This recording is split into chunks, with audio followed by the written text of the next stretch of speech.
मैं जब से मुंबई में हूँ हमेशा कोई ना कोई कंस्ट्रक्शन हो ही रहा है। कोई एंजॉय करने को कब मिलेगा? प्रॉब्लम ये है ना कि हमारी जो म्युनिसिपल बॉडीज है, state level, city level, national level, इन तीनों के बीच में कोऑर्डिनेशन अभी भी इतना अच्छा नहीं है। पॉपुलेशन अभी समझ गया है कि हमारा गवर्नेंस राम भरोसे, ठीक है। म्युनिसिपैलिटी खड्डा करेगी, फिर भूल जाएगी, फिर कोई न्यूज़पेपर आर्टिकल छपेगा, फिर वापस चालू करेंगे और वो साइकिल चलते जाएगा। 2016 और 17 की रिपोर्ट है, PWD was rank the most corrupt department in most cities by CAG। और ऐसा नहीं है कि we are not giving money. Mumbai का रोड बजट शंघाई से ज्यादा है। इतने टनल्स बन रहे, इतने ब्रिजेस बन रहे, अल्टीमेटली किया क्या जा रहा है मुंबई में? थाने देश के टॉप 15 शहरों में आता है इन टर्म्स ऑफ पॉपुलेशन, और इस शहर के पास में एक रेलवे स्टेशन है। मुंबई में ना नॉर्थ साउथ कनेक्टिविटी ठीक ठाक है, मुंबई में ईस्ट वेस्ट कनेक्टिविटी नहीं है। जोगेश्वरी, कुर्ला, बाइकला, ये ट्रेडिशनली मुस्लिम लोकेशंस है जहाँ पे और कोई जाना नहीं चाहते। सोचिए कुर्ला क्या लोकेशन है ना, पर वो एड्रेस अच्छा नहीं है। कोई बोलना नहीं चाहता कि मैं कुर्ला में रहता हूँ। दहीसर में यहाँ से हार्डली 1 किलोमीटर मीरा रोड जाए, यहाँ 25,000 है तो वहाँ 8,000 में मिल जाता है। चेंबूर में एक बिल्डिंग है जिसका rate is more than low upper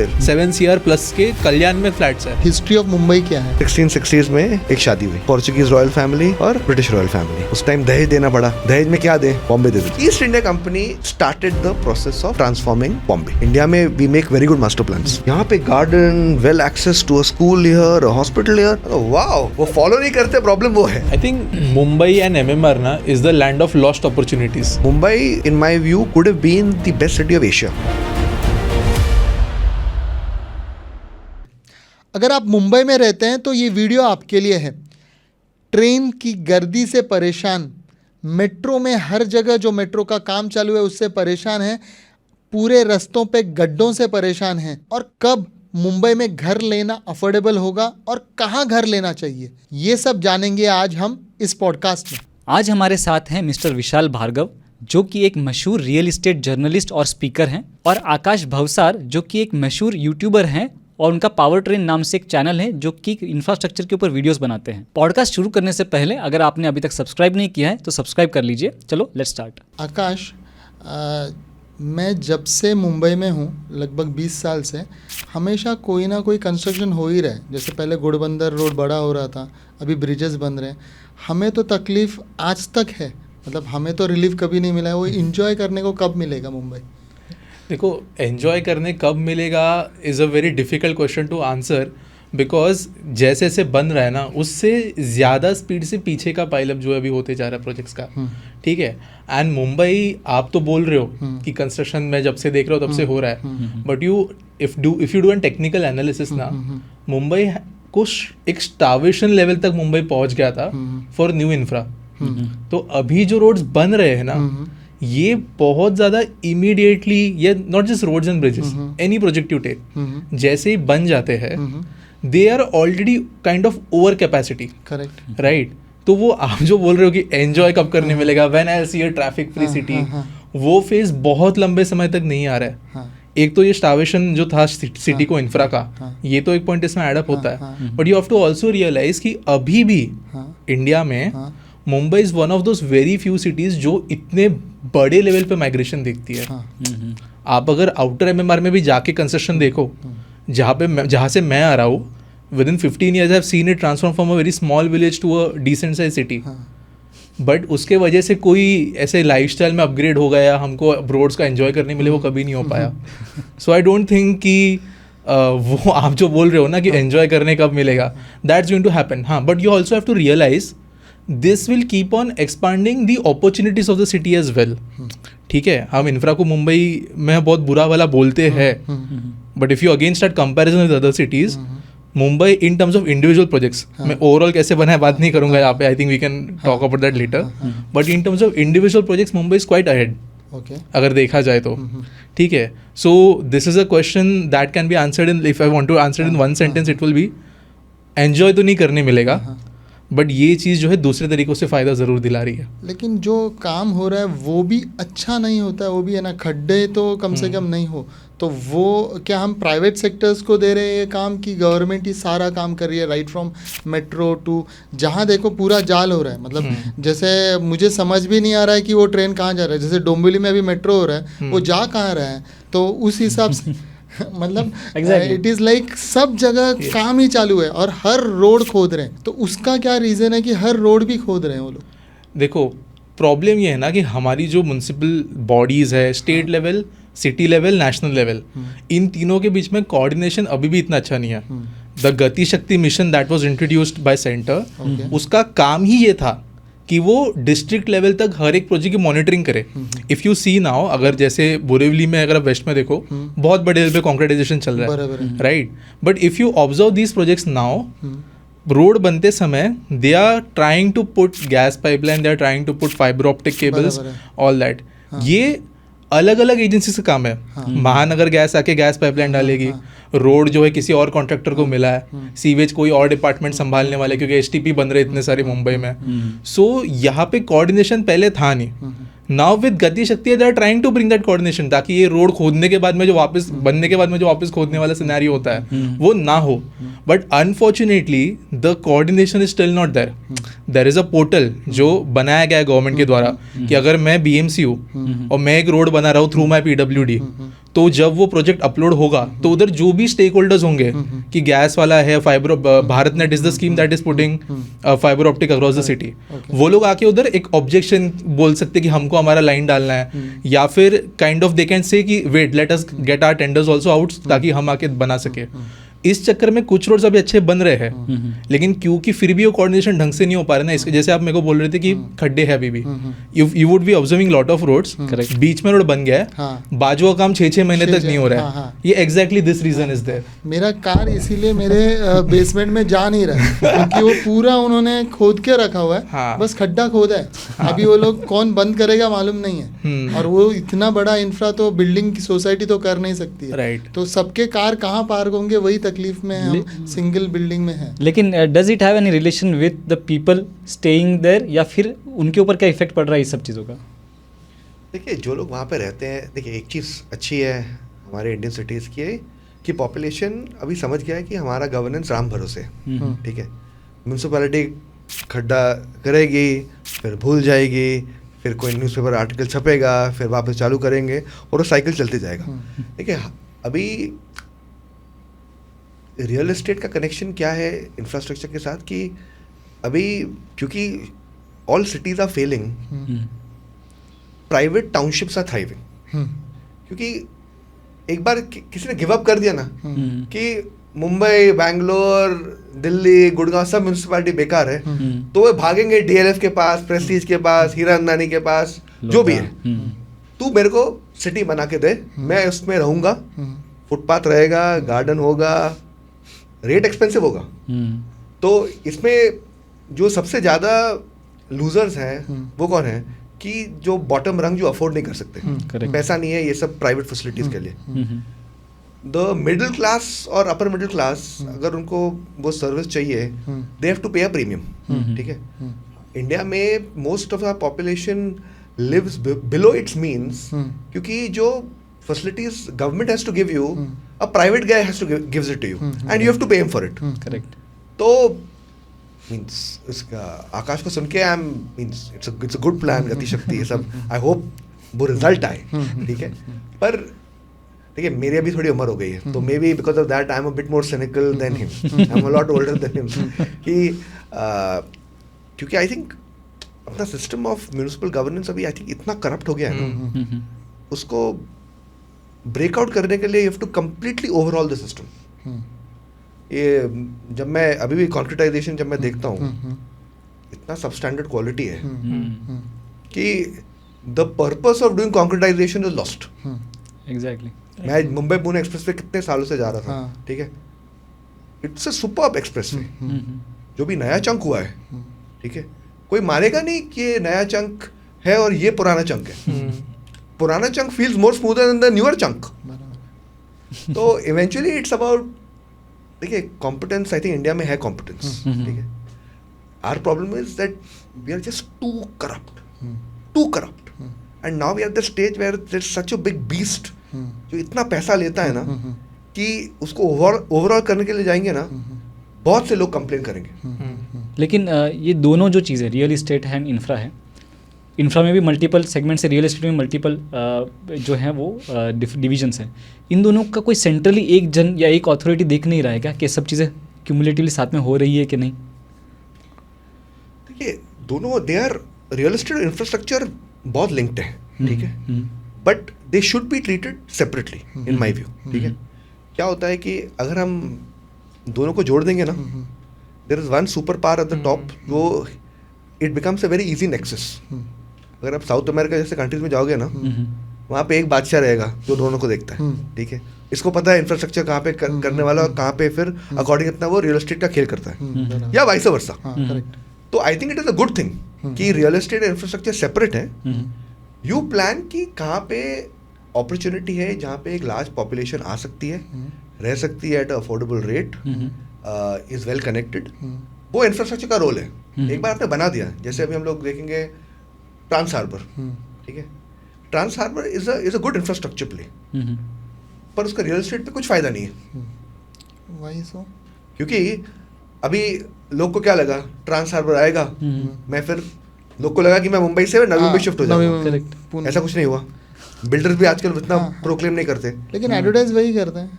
advertise करते कि अभी इतना पास में है, ठीक है, पर जो खरीदने के लिए जाता है वो जाएगा पनवेल, ठीक है. वो एक दो सवाल पूछेगा, ठीक है, 21 किलोमीटर्स का रास्ता है, ठीक है, 2 साइड किया तो 42 किलोमीटर्स. गाड़ी का माइलेज अगर 10 भी है, ठीक है, मतलब मेरा 4 लीटर 400 रुपये 450 रुपये उसमें गया. उसके ऊपर टोल करीबन 400 रुपया, 800 रुपये ऐसे हो गया सिर्फ वो यूज करने के लिए. ट्रांस हार्बर का इस साइड और इस साइड का खर्चा सेपरेट. तो फिर लोग सोचते ना कि मैं वहाँ पे जा रहा हूँ, मेरा महीना खर्चा तो 30-40 हज़ार हो रहा है ट्रांसपोर्टेशन में. ये सब बड़े इंफ्रास्ट्रक्चर ना कब they work when it's free at the start, जहाँ पे पॉपुलेशन बसा नहीं है ना. अगर मुझे पनवेल एरिया न्यू बॉम्बे में पॉपुलेशन लाना है तो मुझे उनको बोलना कि टोल है ही नहीं, फिर वो इंसेंटिव आता है. नहीं तो मैं क्यों जाऊं अगर इतना खर्चा है हर महीने का, कुछ वहाँ पे सोशल लाइफ नहीं है, ठीक है.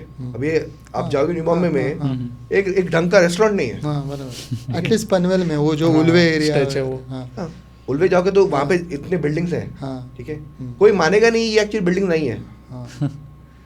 एंड रेट भी बहुत ज़्यादा हाइप्ड अप है. हाँ, क्योंकि स्पेक्युलेटिव है. और स्पेक्युलेटिव कैसे जज करते हैं, जहाँ पे प्रॉपर्टी का रेट इतना है और रेंटल रेट इतना लो है. मोटी लोग क्या बोलते हैं, रेंटल यील्ड होता है 2%, 2.5%. बराबर, करेक्ट. ये सब मार्केट में रेंटल यील्ड इज 1-1.5%. तो वो स्पेक्युलेट हो जाता है. तो एक एग्जांपल अगर आप देखेंगे ना, मोर देन 100 साल करीबन माहिम यहाँ पे होता था, बैंड्रा यहाँ पे होता था, आइलैंड ना. उस टाइम टू क्रॉस माहिम से बैंड्रा पहुंचने में you take a boat, correct, ठीक है, islands. Why did they come together? एक कॉजवे बना जिसको हम लोग माहिम कॉजवे बोलते हैं, ठीक है. एक प्राइवेट इंडिविजुअल ने बनाया उसको, ठीक है. कंडीशन था कि ये टोल फ्री होगा. ब्रिटिश ने उस टाइम बोला कि हम लोग के पास पैसा नहीं है, तो जो प्राइवेट इंडिविजुअल थी जीजू बॉय, उसकी वाइफ, तो ठीक है मैं बनाती हूँ, 2 लाख करीबन का खर्चा था, ये कंडीशन पे कि टोल फ्री होगा. अगर हम लोग ये सब इंफ्रास्ट्रक्चर बनाएंगे और टोल फ्री करेंगे इनिशियली ना, फिर वहाँ पे एक बार पॉपुलेशन आ गया, फिर निचोड़ो. वही तो मॉडल है ना. मतलब लोग क्या करते हैं बॉम्बे में, यही खेल है ना, तू यहाँ पे आ, फिर मैं निचोड़ता हूँ तेरे को रेंट में, ये टैक्स पे, सर्विस टैक्स पे, सब कुछ पे. तो हम लोग का भी थोड़ा मॉडल डिफरेंट हो गया है. पहले से निचोड़ना की कोशिश करते हैं, कोई आता नहीं है और फिर बोलते हैं इंफ्रास्ट्रक्चर चला नहीं. विशाल, अभी एक और चीज़ पूछना चाहूँगा कि आजकल रोड तो खुद रहे हैं, लेकिन बहुत जगह जहाँ देखो वहाँ रीडेवलपमेंट चालू है. ये पिछले 5-6 साल से ज़्यादा है, तो उससे पहले क्यों नहीं था और अभी ज़्यादा क्यों है? देखिए, रीडेवलपमेंट आफ्टर कोविड थोड़ा ज़्यादा है. रीडेवलपमेंट के बाद क्या हुआ है, पॉलिसीज काफ़ी बदल गई है, ठीक है. एक तो हमारा, देखिए, रियल एस्टेट एक ऐसा सेक्टर है जो एक सिग्नेचर से ना फॉर्चून बदल सकता है, ठीक है. और रियल एस्टेट का एक ही साइन है, FSI, ठीक है. पहले मेरा FSI लेवल एक थोड़ा लेवल का था, गवर्नमेंट ने उसको बढ़ा दिया. उस पर भी इतने स्कीम्स आ गए हैं कि ओवरडोज हो गया FSI का, ठीक है. पहले तो CRZ एकदम सी फ्रंट प्रॉपर्टीज होती थी, उसको डेवलप नहीं कर सकते थे, अभी वो भी खोल दिया है, ठीक है.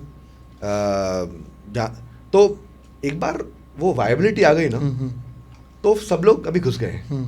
पहले भी वो एक्साइटमेंट था, 2012-2013 में देखेंगे ना, अनाप शनाप ऑफर देते थे लोग सोसाइटी को, 100% एक्स्ट्रा एरिया, ठीक है, 120% एक्स्ट्रा एरिया, 10 साल के लिए कुछ नहीं हुआ, ठीक है, पर उसके साथ शादी हो गई कि बॉस तू मेरे साथ ही करेगा। अभी वो बिल्डर को निकालने के लिए सोसाइटी भी थक गई है, ठीक है, अभी हम लोग वही साइकिल पे आ गए, ठीक है, 100% ले, 80% ले, मेरे जेब में आ तू, ठीक है। और सोसाइटीज, देखिए सोसाइटीज भी बिल्डर्स की तरह ही है, it is a human trait ना, ग्रीड। कोई मेरे को 100% दे रहा है, अरे छोड़ ना, कर ही देगा, नहीं किया तो ठीक है, हो ही जाएगा, then you want to believe the best, ठीक है। और दूसरी चीज़ क्या है कि अभी एक नया ट्रेंड आया पिछले 10 साल में ना, ये डेवलपर जो बहुत बिड करते हैं ना, ये लिस्टेड डेवलपर्स हैं स्टॉक एक्सचेंज में।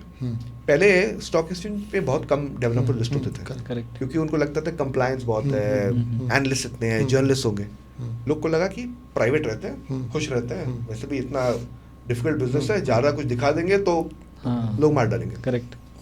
अभी लोगों ने देखा है कि स्टॉक मार्केट बहुत अच्छा वैल्यू देता है, ठीक है, और स्टॉक मार्केट बहुत अच्छा वैल्यू देता है अगर मैं बोलता हूँ कि मैं प्रोजेक्ट अक्वायर कर रहा हूँ, प्रॉफिटेबिलिटी गई भाड़ में, मैंने अनाउंस किया है 1 acre plot at Pali Hill I have one, उसका रेवेन्यू पोटेंशियल है 1000 करोड़, कोई आके पूछेगा कितना प्रॉफिट, हाँ हो जाएगा 30%, ठीक है, पर रियल एस्टेट की अकाउंटेंसी भी वैसी है ना कि किसी को पता नहीं कितना प्रॉफिट होता है, करेक्ट, क्योंकि it's not like a regular sector, उसका अकाउंटेंसी पैटर्न ऐसा है कि जब तक पूरी कहानी आती है ना, कहानी खत्म है। तो ये ट्रेंड की वजह से ना लिस्टेड डेवलपर्स ने तो क्या क्या ऑफर दिया है, मतलब मुझे तो लगता है कि 25% प्रोजेक्ट्स जो लिस्टेड डेवलपर्स ने लिया है ना, वो तो लॉस में जाने वाले हैं, पर उनको लॉस नहीं लग रहा क्योंकि उनका शेयर प्राइस ऊपर जा रहा है। करेक्ट। जब शेयर प्राइस टूटेगा ना, फिर बात अलग है, फिर लोग को पता चलेगा शेयर प्राइस भी नीचे है और धंधा भी और प्रॉफिट भी नहीं है, फिर क्या करें। तो ये एक नया साइकिल है, लोग इसमें सीखेंगे, सोसाइटी सीखेंगे, बिल्डर सीखेंगे, स्टॉक इन्वेस्टर सीखेंगे, सब लोग सीखेंगे। और इस सब में मैंने देखा बीएमसी सबसे ज़्यादा पैसा बनाती है, तो शायद मतलब जो मोदी जी का विजन था कि सब कुछ ऑनलाइन हो जाए और पैसे न खाएं, hand to hand money exchange ना हो, आदमी से मिले ही ना, लेकिन वो तो कुछ नज़र नहीं आ रहा है बीएमसी या टीएमसी बोलिए केडीएमसी में। वो देखो आई बी ऑनेस्ट, ये तो जो परमिशंस का खेल है या ये जो है ये तो सर की एक्सपर्टीज़ है, but I be honest with you, ये जो रियल एस्टेट का एक पूरा लॉबी कहो या इंडस्ट्री कहो, इट्स आई वुड से the most powerful lobby that can exist in any city. तो ऐसा नहीं है कि एक पर्सन को कोई फायदा हो रहा है तो दूसरे को उसका जिससे नुकसान हो रहा है, sometimes it's a gain for both, loss of the third person. तो ऑब्वियसली चीज़ें जो है इतनी भी स्ट्रीमलाइन होने नहीं वाली है, right, the stakeholders have very different visions than what we think the vision should be, तो उसके हिसाब से चीज़ें इतनी भी स्मूथ होने नहीं वाली है।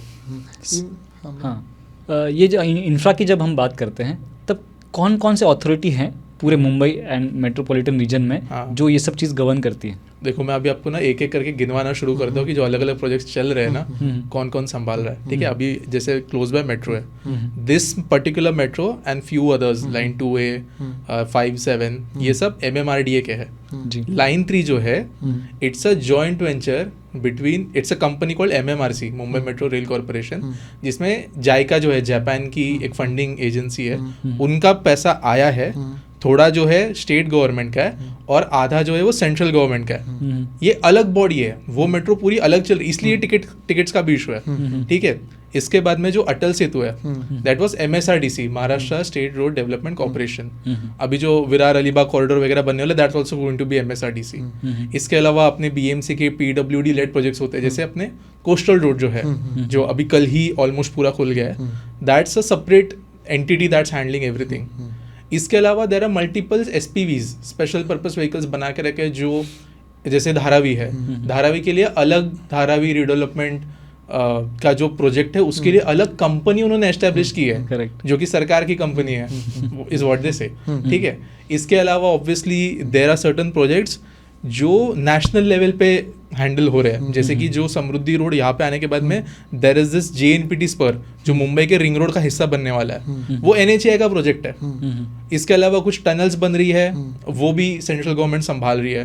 The railway lines that are coming in, the quadrupling जो हो रहा है सम लोकल ट्रेन लाइंस का, जिसे हम बोलते हैं ना मुंबई में लोकल ट्रेन का सॉल्यूशन क्यों नहीं होता, सेंट्रल गवर्नमेंट का railways you can not directly do. इसके लिए MRVC एक बॉडी बनी है, Mumbai rail Vikas corporation, again a new entity जो इंफ्रा संभाल रही है।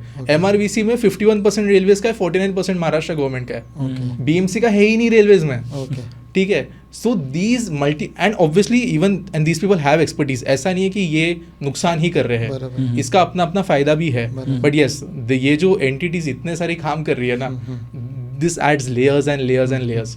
और कोऑर्डिनेशन का फिर I give you another example, Bandra Kurla Complex में NHRCL National High Speed Rail Corporation, they are making the bullet train station, ठीक है। उसके बगल में MMRD की मेट्रो जाती है। A normal person will think कि मेट्रो है, बुलेट ट्रेन है, कनेक्टिविटी तो अच्छी होनी चाहिए ना दोनों के बीच में, एग्जैक्टली, राइट। बट बिकॉज एक सेंट्रल गवर्नमेंट है, एक अभी का है, तो ये सब फिर ज्यादा थिंकिंग जो है बाद में होती है। And then we will see कि टेढ़ा मेढ़ा कुछ तो स्काईवॉक बनाया है, या कनेक्टिविटी ठीक से नहीं दी गई है, तो ये कोऑर्डिनेशन का इशू है। देखो, these bodies are filled with bureaucracy, बहुत ब्यूरोक्रेसी इनके अंदर, तो things move slowly, bureaucracy is like an elephant, तो ये इश्यूज तो क्रिएट करता है। So this was the answer to your question. लेकिन इसमें पहला तो सवाल ये है कि क्या एक ही सुप्रीम अथॉरिटी और वो सब कुछ कंट्रोल करे, ऐसा हो नहीं सकता है क्या? सी ये तो स्पेकुलेशन की बात आ गई। आई पर्सनली थिंक कि ऐसे नहीं होना चाहिए, राइट। क्योंकि देखो एक बात बताओ, मुंबई में जो अभी कॉन्क्रेटाइजेशन की बात चल रही थी, अभी सेपरेटली उन्होंने लास्ट में क्या बोला, हम बड़े टेंडर्स देंगे, बहुत सारे हंड्रेड्स ऑफ किलोमीटर्स के साथ में देंगे, because the smaller contractors are the one who are causing issues. Correct, experiment कर लिया, देख रहे हो क्या हो रहा है, ठीक है। But there have been successful attempts also. जब ये मुंबई पुणे एक्सप्रेसवे की हम सर बात कर रहे थे, earlier it was not planned with an separate entity की वो महाराष्ट्र स्टेट PWD के साथ में बनाने का प्लान था, तो cost were going somewhere like जमीन आसमान पार। तभी Gadkari ji decided to incorporate MSRDC, एक उसका वो प्राइवेट कंपनी के जैसे चलती है, at least structure wise. A bureaucrat will be a CEO, उनका अपना बोर्ड ऑफ डायरेक्टर्स होगा, इंजीनियर्स होंगे, they have rights to give their tenders, they have rights to make financial changes, they will be having rights to make design changes.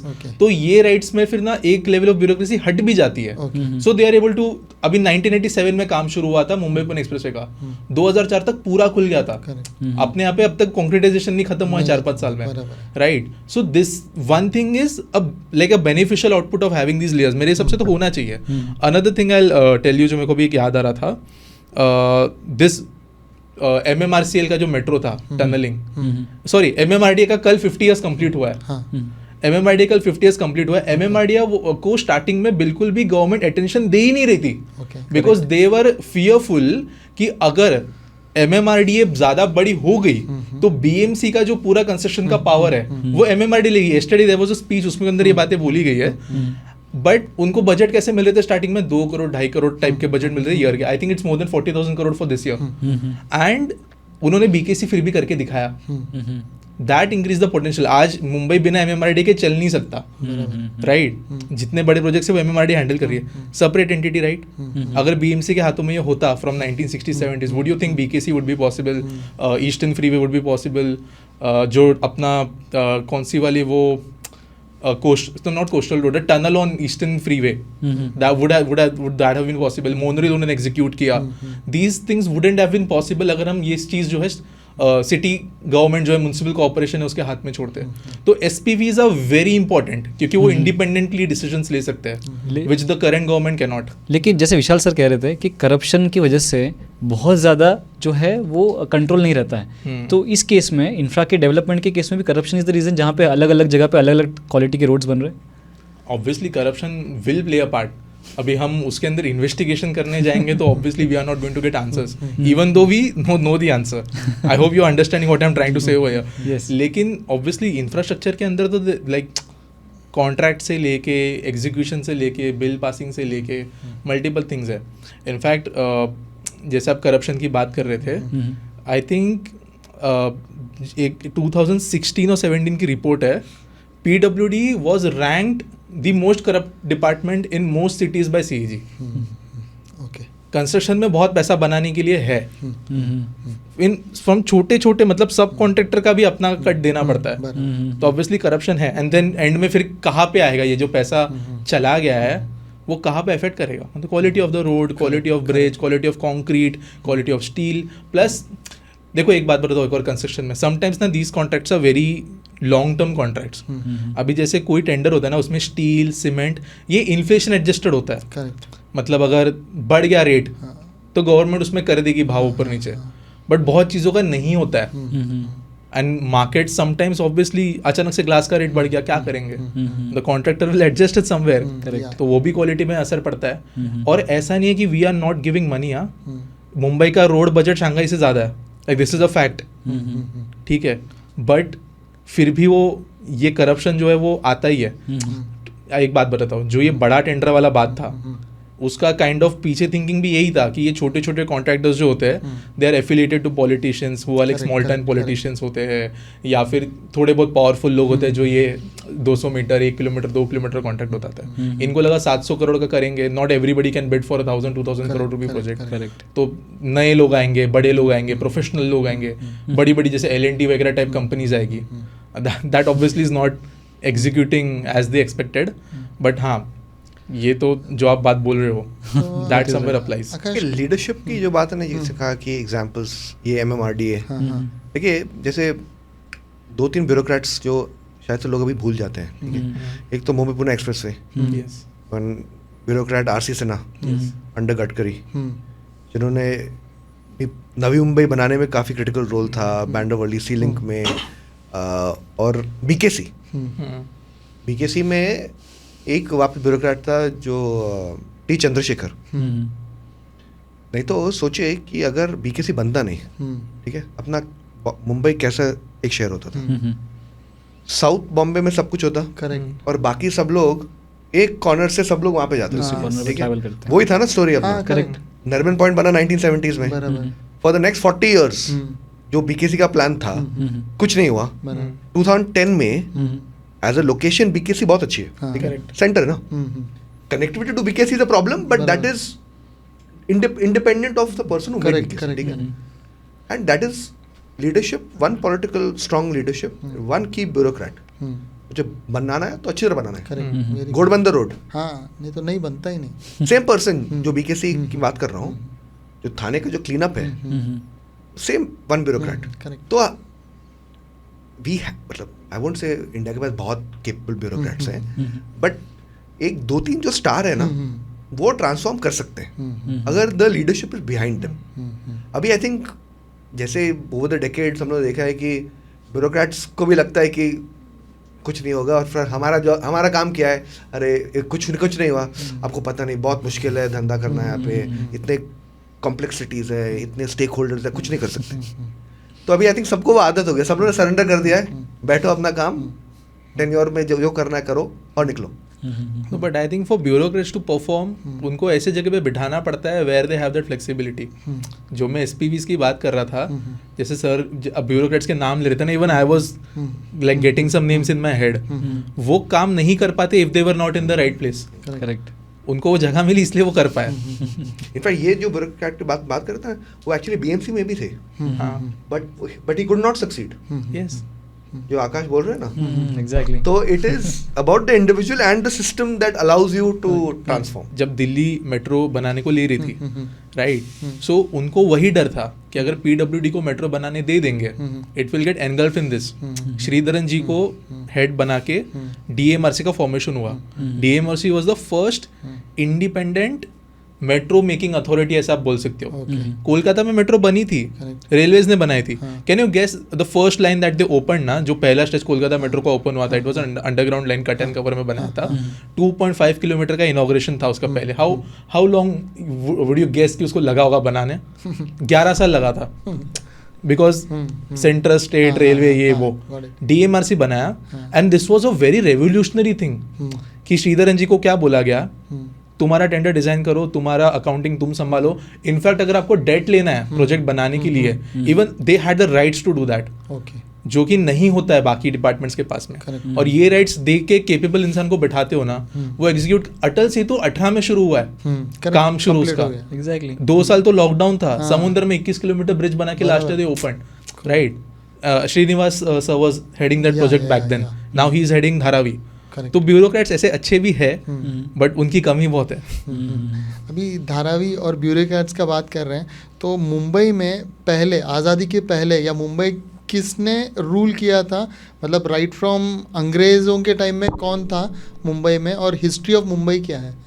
मैं विशाल sir आपसे देखिए आज का जो मुंबई है, जो पहले बॉम्बे था, उसका अभी भी बहुत बड़ा इम्प्रिंट है ब्रिटिशर्स का। करेक्ट। ठीक है, और इसमें कुछ मुझे कोई फर्जी नेशनलिज्म मैं करता नहीं हूँ। ठीक है, कि जो आज भी हम लोग देख रहे हैं उसका imprint is of British and one community with in Indians, Parsis. ठीक है, स्टोरी काफ़ी सिंपल है। हाँ। ठीक है, बॉम्बे एक जगह थी जो कोई नहीं चाहता था। ठीक है, 1660s में एक शादी हुई, पोर्चुगीज रॉयल फैमिली और ब्रिटिश रॉयल फैमिली। ओके। उस टाइम दहेज देना पड़ा। दहेज नया कॉन्सेप्ट नहीं है, बहुत पुराना कॉन्सेप्ट है, और सिर्फ इंडिया में नहीं है, बहुत देशों में। ठीक है, दहेज में क्या दे? ठीक है, ठीक है, बॉम्बे दे देते। बॉम्बे दे दिया। ठीक है, फिर उस टाइम जब ब्रिटिश ने लिया, देखा बॉम्बे को, क्या बेकार चीज़ है। ठीक है, क्या करें, कुछ फ़ायदा नहीं अपना टाइम यहाँ पे बर्बाद करने के लिए। उन्होंने 10 साल के अंदर ईस्ट इंडिया कंपनी को बॉम्बे को लीज कर दिया। Okay. 10 pounds per year. Okay. East India Company started the process of transforming Bombay. ठीक है, बॉम्बे की 7 आइलैंड की कहानी है। उन्होंने उनको ज्वाइन करना शुरू किया। ठीक है, हर एक चीज़ डिफरेंट आइलैंड था, मसगांव, परेल, माहिम, बांद्रा। ये जो रिक्लेमेशन एफर्ट था, ठीक है, उन्होंने इन्वेस्ट किया, इंटीग्रेट किया, सपोर्ट किया रेलवेज के साथ, और 2 की इंडस्ट्रीज, 2 बड़ी इंडस्ट्रीज कौन सी थी? कपड़ा, देख, और दूसरा वाला सबसे इम्पोर्टेंट वाला ओपियम। ठीक है, ड्रग्स। यस। ठीक है, बॉम्बे का इनिशियल वेल्थ बना ड्रग्स की वजह से। ठीक है, बॉम्बे के लोग चाइना एक्सपोर्ट करते थे। हम ड्रग्स की खेती करते थे यहाँ। ठीक है, और ब्रिटिश ने वो डील किया था कि हम लोग करेंगे नहीं, पर ये साइलेंटली सपोर्ट कर देंगे, जो करना है। चाइना को एक्सपोर्ट करते थे। फिर चाइना ने देखा कि इसके इतने लोग एडिक्ट्स बन रहे हैं, तो उन्होंने ब्रिटिश को बोला कि नहीं अलाउ करेंगे। ब्रिटिश ने बोला ठीक है। एक हमारा कंसाइनमेंट गया बॉम्बे से चाइना, चाइनीज ने उसको कॉन्फिस्केट कर दिया। यहाँ के जो सप्लायर से बॉम्बे के, वो भागे ब्रिटिश के पास, अरे ये क्या हुआ, ये क्या हुआ। फिर ब्रिटिश ने अपनी चाल दिखाई, उन्होंने एक वॉर शुरू कर दिया, जिसको लोग बोलते हैं द ओपियम वॉर्स। ठीक है, 1830s में। किसके साथ? चाइना के साथ। चाइना ने कॉन्फिस्केट किया ना। ठीक है, फिर वो वॉर में ब्रिटिश अनसरप्राइजिंगली वन। एक चीज जो उनको चाहिए थी, एक बादशाह की तरह, कि तू मुझे वापस कुछ ना कुछ दे। चाइना ने दिया हांगकांग, और हांगकांग बना ब्रिटिश के कब्जे में। ठीक है, वो 1830s में। ठीक है, 1990s में फिर वापस गया चाइना को। ठीक है, बिटवीन 1830 टू 1860 ये पूरा वेल्थ जो था, Parsis, juice, everybody, Hindus and everybody were involved in it. A lot of wealth ये ओपियम से बना। फिर 1860s में वाज द बिजनेस जो आपने कहा, टेक्सटाइल्स। उसकी भी एक लक था काफ़ी, क्योंकि 1850s में रेलवेज का नेटवर्क बन रहा था। ठीक है, 1860s में अमेरिकन सिविल वॉर थी। ठीक है, अब्राहम लिंकन स्लेवरी के ऊपर था, एक सिविल वॉर हुआ, कॉटन का सप्लाईज को डिसरप्टेड टू लंदन। करेक्ट। तो कॉटन की जरूरत थी, किसने, कौन रेडी था? इंडिया, बॉम्बे। कॉटन के दाम ऊपर भाग गए। फिर कॉटन को इतने हाई वैल्यू पे बेच के बहुत पैसा बना। वो पैसा यूज हुआ 3-4 इंडस्ट्रीज में। एक था एलैबोरेट रेलवेज में, दूसरा था लैंड रिक्लेमेशन। ठीक है, तीसरा थे पोर्ट्स और स्टॉक्स। ये पूरा साइकिल जब तक अनरावल हुआ वो हो गया 1920 1930s तक, ठीक है। फिर टेक्सटाइल मार्केट नीचे गया, ड्रग्स भी बंद हो गया था 1900s में, तो ब्रिटिश ने बोला नहीं ड्रग्स खराब है, सबके लिए बैन कर दो ये सब, ठीक है। तो उनका वो खेल खत्म हुआ और फिर उसके बाद बना इंडिपेंडेंस, और इंडिपेंडेंस के बाद हम लोगों ने ज़्यादा कुछ किया नहीं है, ठीक है। बॉम्बे का जो पोजीशन था 1947 में टू 1980s नीचे ही गया, ओके, ठीक है। कपड़ा मिल बंद हो गया, कपड़ा मिल, ओपियम बंद हो गया था, पर जो डेवलपमेंट एक्सपेक्टेड था हम लोग को लगा कि सब कुछ हो गया ना। उस टाइम बॉम्बे के बाहर सब शहर तो बहुत ही पीछे थे, तो बॉम्बे को लगा भी हम लोग बहुत आगे हैं। मरीन ड्राइव देखो ना, मरीन ड्राइव क्या बना था 1925 1930s में, ठीक है, और किसी ने बनाया नहीं है, ठीक है। तो फिर 1980s 1990 में थोड़ा पुश आया, ठीक है। और जैसे मैं कह रहा था पहले कि साउथ बॉम्बे ही था ना, correct, 1970s was that role, correct, Nariman point आया। Real Bombay expansion happened with things like Eastern Express Highway, Western Express Highway bana to connect North and South Bombay, correct, to the railway expansion, BKC, even new Bombay बना, वाशी बना, satellite towns बने उसकी वजह से। अभी नवी मुंबई की actually interesting कहानी है कि 1970s में जब नरवन पॉइंट बन रहा था उसी टाइम पे नवी मुंबई का प्लान था, क्योंकि उस टाइम भी मुंबई बहुत क्राउडेड था, करेक्ट, क्योंकि माइग्रेशन के बाद, पार्टीशन के बाद बहुत सा पॉपुलेशन एक साइड पे बॉम्बे में आया, दूसरे साइड कराची में गया, ठीक है। तो दोनों शहरों में बहुत पॉपुलेशन एक्सप्लोजन हो गया था। तो 1970s में पूरा मारामारी था इन टर्म्स ऑफ कंजेशन। नीड थी एक नई शहर की, वेरी गुड आइडिया, सब कुछ वहाँ पे बन रहा था, ठीक है। रोड्स, गार्डन्स, हॉस्पिटल, स्कूल, सब कुछ। की चीज़ थी क्या थी कि बिजनेस वहाँ पे आना था, करेक्ट, ऑफिसेस। एक अंडरस्टैंडिंग थी कि गवर्नमेंट अपनी ऑफिसेस मुंबई से नवी मुंबई शिफ्ट कर देगी। Everything going according to the plan till the last moment. Government ने बोला कि नहीं करेंगे, नहीं हुआ, तो इसलिए कॉमर्स वहाँ पे अटक गया और वो साइकिल कंटिन्यू हो गया कि लोग नवी मुंबई में रह रहे हैं पर ऑफिस के लिए मुंबई आ रहे थे। अगर वो हो जाता, मुझे लगता है कि मुंबई एज अ सिटी उसका डायरेक्शन ही पूरा अलग हो जाता। मुंबई की इम्पोर्टेंस रिड्यूस हो जाती पर मुंबई की क्वालिटी ऑफ लाइफ बढ़ जाती। सो अभी जो थर्ड, हाँ या प्लीज इनफैक्ट जो सर बोल रहे हैं ना, there's a rhyming scenario happening right now. अभी after Nariman point BKC got developed. If you see Kharghar on satellite map, उसके बीच में एक बहुत बड़ा स्पेस उन्होंने छोड़ा है, not the central park and all, बीच में एक स्पेस छोड़ा है फॉर अ कॉर्पोरेट पार्क। वहाँ पे ऑफिसेस बनने हैं, ऐसे ही छोड़ रखा है, आजू बाजू में पूरा डेवलपमेंट हो गया, सब हो गया, कनेक्टिव, अभी तो मेट्रो भी चल रही है, स्टिल वहाँ पे कोई एक्चुअल ऑफिस बनना शुरू नहीं हुआ। ऐसे नहीं कि वहाँ पे लोग आएंगे नहीं काम करने, या यहाँ पे कुछ पोटेंशियल नहीं है या टैलेंट नहीं है, कुछ नहीं है, सब है वहाँ पे। बट ऑब्वियसली सिमिलर रीजन कि यहाँ से वहाँ का शिफ्ट जो है वो बहुत सारे लोगों को नुकसान दिलाएगा, तो नहीं बनता है। सवाल पे आ रहा था विशाल सर के, जब रिक्लेमेशन हुआ मुंबई में तो दो आइलैंड्स के बीच में जब उन्होंने रिक्लेम किया तो मलबा लाया कहाँ से, पर्वत कौन से तोड़े और कितना लगा होगा ना, बिकॉज सी भरना है आपको, कोई आसान काम थोड़ी ना, समुद्र भरना, तो ये कैसे किया होगा उन्होंने। अभी आप देखेंगे ओल्ड पिक्चर्स ऑफ बॉम्बे ना, you will not be able to believe the hills that were there, the hills and, तो ये सब जो एक्टिविटी है ना, अभी हम लोग देखते हैं मलाबार हिल, हिल, पाली हिल, बैंड्रा का, कोई अभी जाके देखा, कोई आके देखेगा ना कि वो हिल को क्या हुआ, अरे ये ऐसा हिल होता था क्या, ठीक है। डोंगरी हिल, डोंगरी भी हिल, तो ये रेक्लेमेशन, ये एफर्ट्स, ये सब था। देखिए nature has been impacted, but every development वैसा इम्पैक्ट होता है। Exactly. आप मोनाको जाओगे, the world's most expensive real estate market, वहाँ पे 1/5 of the land that is today in Monaco has come because of reclamation. तो reclamation in itself is not bad, ठीक है।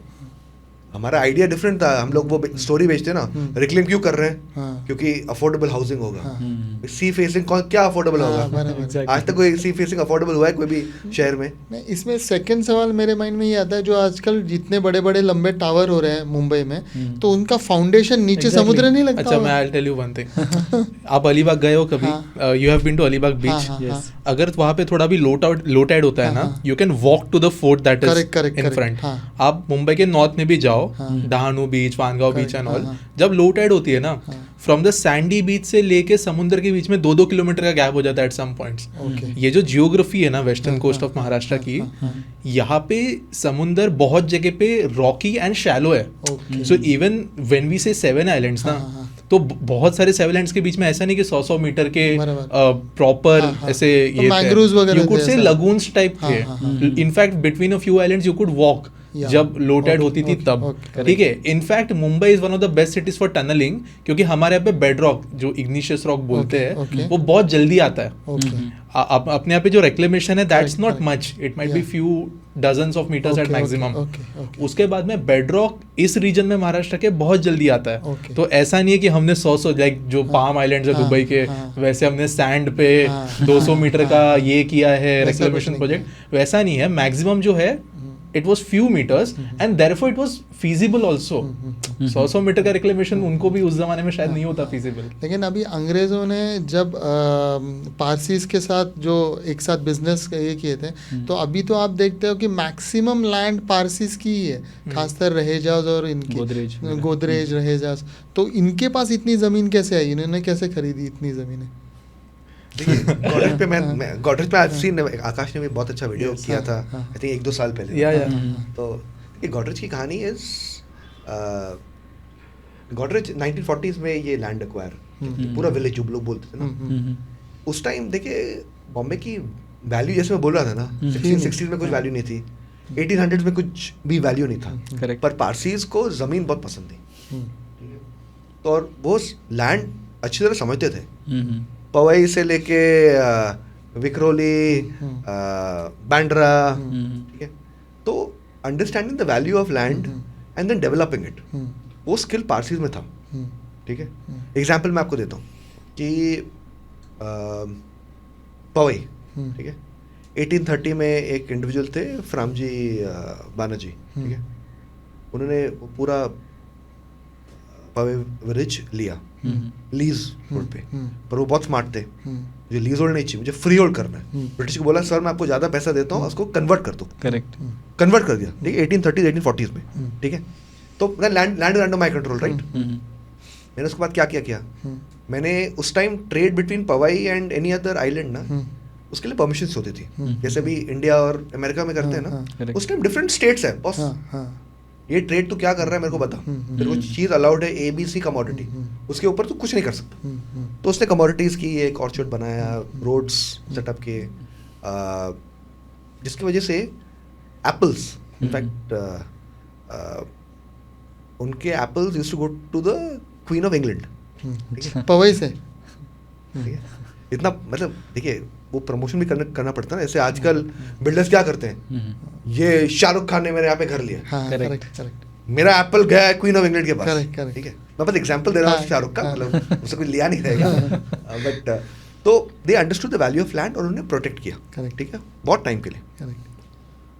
दूसरे इंडिविजुअल कौन है जो बहुत ही इंपॉर्टेंट पर्सन है, मतलब मेरी राय में वो इंडिया के सबसे रिचेस्ट मैन होते अगर उनके बच्चों ने अपने कार्ड्स अच्छी तरह खेले होते। एक पर्सन थे फ्रामजी दिनशो, ठीक है।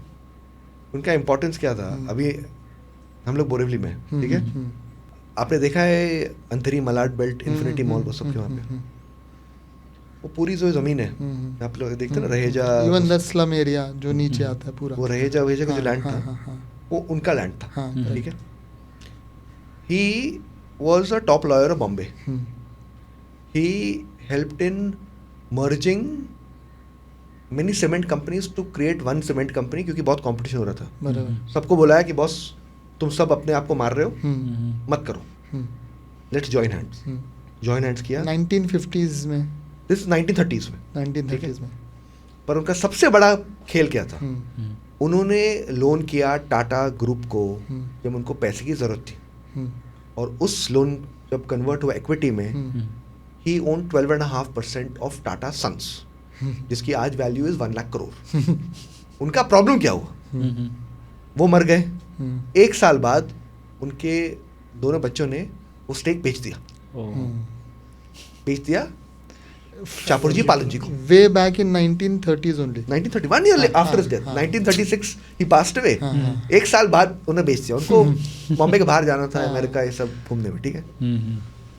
वो अगर उसको पकड़ लेते तो उनकी वैल्यू बस वो स्टेक से उतना हो जाता, ठीक है।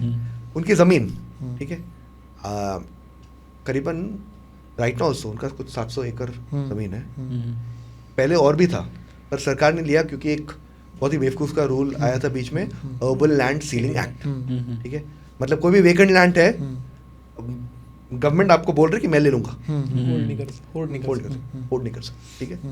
क्या हुआ, गवर्नमेंट ने लिया और फिर वापस दिया। फर्क एक चीज़ था, जब वापस दिया वो ज़मीन में झोपड़पट्टी थी, करेक्ट। ठीक है। अगर वो ज़मीन 700 एकड़, ठीक है, अभी का रेट जो भी अनुमान लगे 50 करोड़ एक एकड़ का है, that itself is worth 35,000 crore. ACC company जो भी लिस्टेड है उसका भी मार्केट कैपिटल को 35-40,000 करोड़। तो he was in a way the most important person of that time, and he would have been the most wealthy also if his parents had, if his children had not done what they did, ठीक है। और अभी the most important is Godrej. Godrej is the only Parsi family जिन्होंने अपना land protect किया encroachment से। Okay. बाकी सब पारसी जो देखेंगे ना, उनका बाउंड्री था, फैक्ट्री था अंदर, तो आप देख भी नहीं सकते अंदर क्या हो रहा है। उनके खुद की कॉलोनीज थी, अनलाइक दिस मालाड में जो दिनशा के प्रॉपर्टीज है उसमें, हाँ, वो स्लोप पे पूरा 200 एकर्स कुछ एनक्रोच्ड है, but out of the 3500 acres they have, it's like एकदम छोटा ही है वो। उन्होंने प्रोटेक्ट किया। बाकी सब ने ना, देखिए जब उस टाइम के पारसी अगर आप देखेंगे ना और बॉम्बे का नक्शा भी देखेंगे ना, उस टाइम कांदिवली कहाँ पे था, बहुत दूर था, ठीक है। बायराम जी जीजो बॉय, ठीक है। शाहरुख खान कहाँ पे रहते हैं, बांद्रा में, बैंडस्टैंड। उसका नाम बैंडस्टैंड नहीं है, उसका नाम बायराम जी जीजो बॉय रोड है, क्योंकि उसने वो सड़क बनाई। ओके, करेक्ट, ठीक है। उसके पास अभी भी बहुत ज़मीन है, ठीक है। एक ज़मीन की बहुत बड़ी डील अभी जब हम लोग बात कर रहे हैं, एक बहुत बड़ा प्रपोजल है वो बेचने का, बैंडस्टैंड में नहीं, लोखंडवाला साइड में, ठीक है। तो बहुत ज़मीन है उनके। Godrej is the biggest one, 3,500 acres पर प्रोटेक्ट किया है। हाँ, अभी भी वो निकाल नहीं रहे ना जल्दी। नहीं, ऑब्वियसली बहुत सारा तो वैसे भी एनवायरनमेंट रूल्स की वजह से it's like already protected, but बहुत उनके पास में है विच कैन बी डेवलप्ड। उनके फैमिली इश्यूज चल रहे थोड़े, लेकिन वो खुद ही कर रहे हैं शायद ना। हाँ, विक्रोली में दे हैव डेवलप्ड लाइक उनका जो आईटी पार्क है, they have residential towers. Vikhroli में उनका दैट ब्लू बिल्डिंग्स है, forgot the name, platinum. So projects है उनके। बट अभी Godrej big time into construction आया ना, थाना में भी कोलशेद रोड पे बहुत बड़ा उन्होंने ये किया हुआ है। Even in the far flung places, Gurgaon वगैरह में भी है गोदरेज। गॉडरेज का ब्रांड बहुत पावरफुल है। तो गॉडरेज कोई भी मार्केट में जहाँ पे ट्रस्ट डेफिसिट है ना, जो शहर में बायर्स बिल्डर से डरते हैं ना कि ये चोर है, in that if you are able to demonstrate कि बॉस मैं क्रेडिबल हूँ, आई एम क्लीन, लोग आपके पास से खरीदेंगे। और एनसीआर, अगर आपको लगता है कि मुंबई रियल एस्टेट मार्केट खराब है, जाके देखिए एनसीआर, आप मुंबई के बिल्डर्स के पैर छुएंगे, ठीक है। वहाँ पे क्या क्या होता है कुछ पता है। मैं जब भी जाता हूँ मैं शॉक हो जाता हूँ वहाँ पे क्या क्या चलता है, पर उनके लिए नॉर्मल है, ठीक है। पर मैं जानता हूँ बैंगलोर के बिल्डर्स अगर मुंबई में आएंगे उनको भी लगेगा अरे बॉम्बे में ये होता है, और दिल्ली में जाएंगे तो और भी शॉक हो जाएंगे एनसीआर पे, क्योंकि वहाँ पे बहुत ऑर्गेनाइज, क्लीन, 5-6 बड़े लोग हैं डिलीवर करते हैं। बैंगलोर में आप लोग ने सुना नहीं होगा ना कि बड़ा प्रोटेस्ट हो रहा है बैंगलोर में, ये बड़ा स्कैम हुआ है। बराबर है। एनसीआर में तो हर 5th डेवलपर, एक बहुत अच्छा कोट है केपी सिंह का, डीएलएफ के जो फाउंडर, प्रमोटर है, उन्होंने कहा कि all my promoters are either bankrupt, in jail और ऑन बेल। 3 ही स्लैब्स हैं, जेल में है, बेल पे है या फिर बैंकरप्ट है, और कुछ नहीं है। लेकिन मुंबई, हम हिस्ट्री की बात कर रहे थे, सो धीरे धीरे जैसे आपने कांदिवली की बात किया, हमने इस तरफ जितने भी है सेंट्रल लाइन से भी अभी तक कसारा कोपोली तक पहुंच गए हैं, उससे भी आगे जा रहा है, एंड थोड़ा बहुत हार्बर लाइन्स भी आगे आगे बढ़ते जा रहा है। So what is the limit of expanding, मतलब कभी ना कभी तो सैचुरेशन पॉइंट आ जाएगा। नहीं, सी देखो, अर्बनाइजेशन का ऐसे even if you see other examples, देखो हमारे सिटी से अगर कोई दूसरी कंट्री की सिटीज़ कंपेयर कर सकते हैं ना, डेट्स चाइना।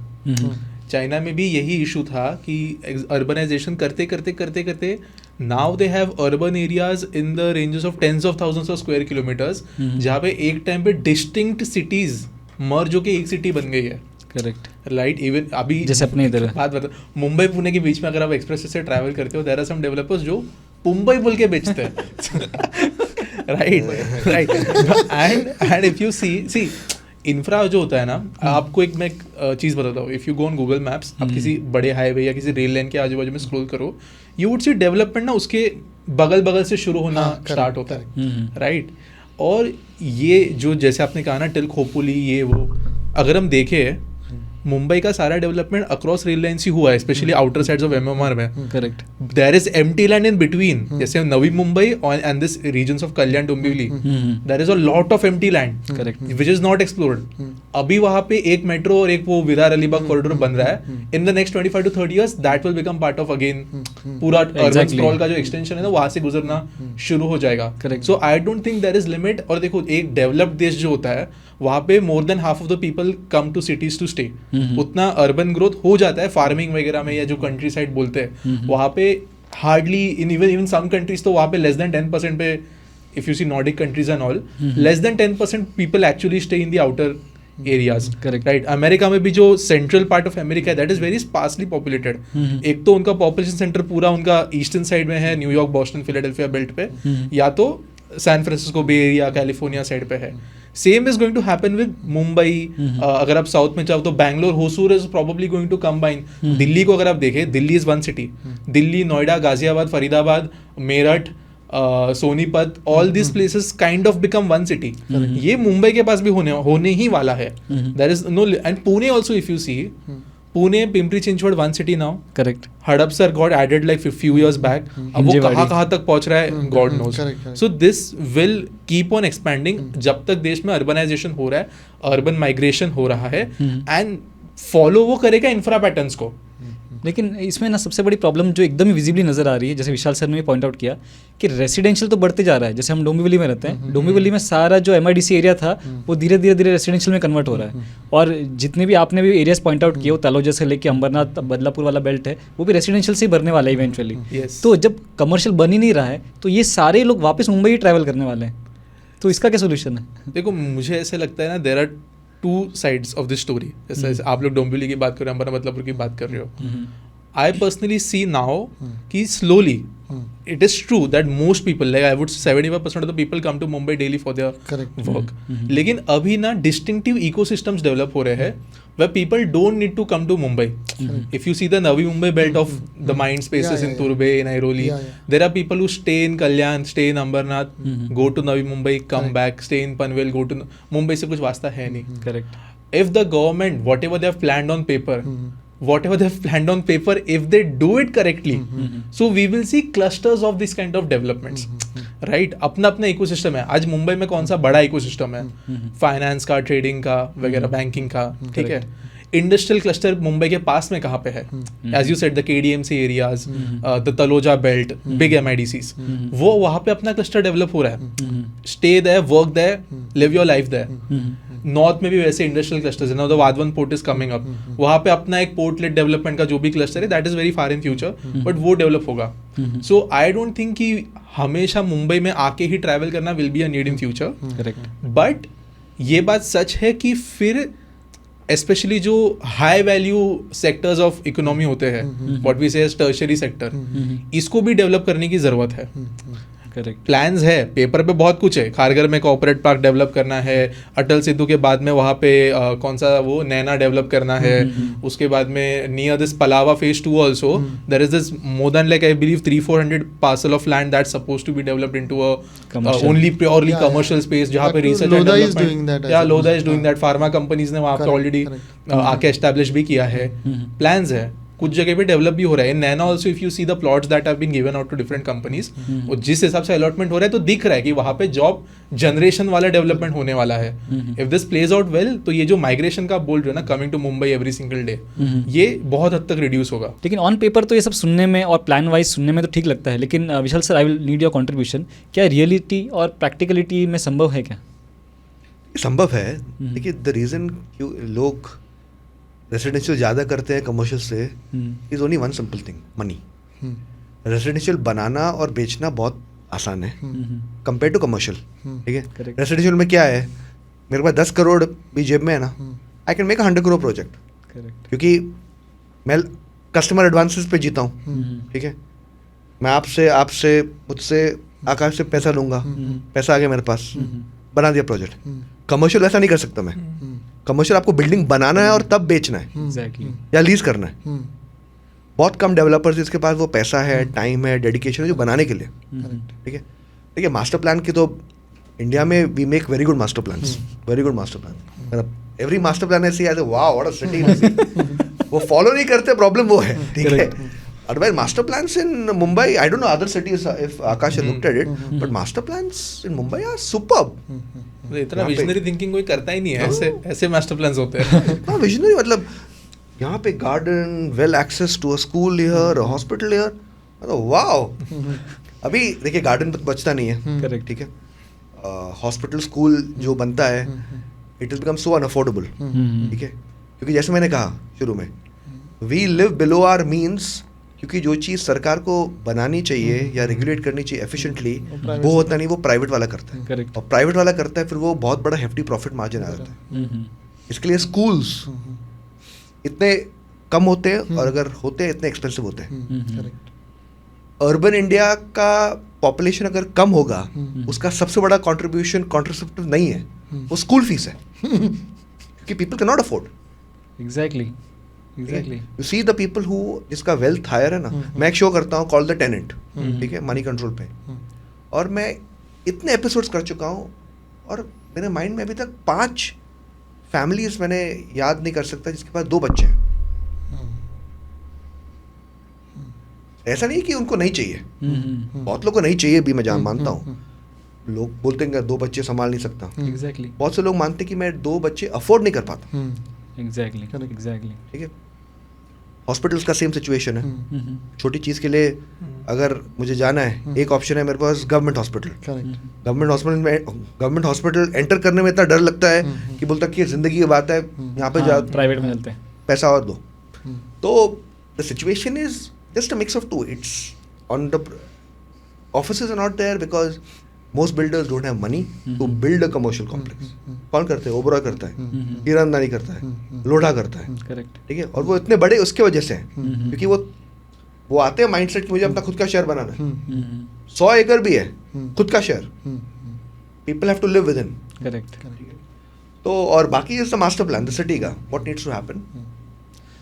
एकदम मेरे को एक चीज़ ऐड करनी है यहाँ पे।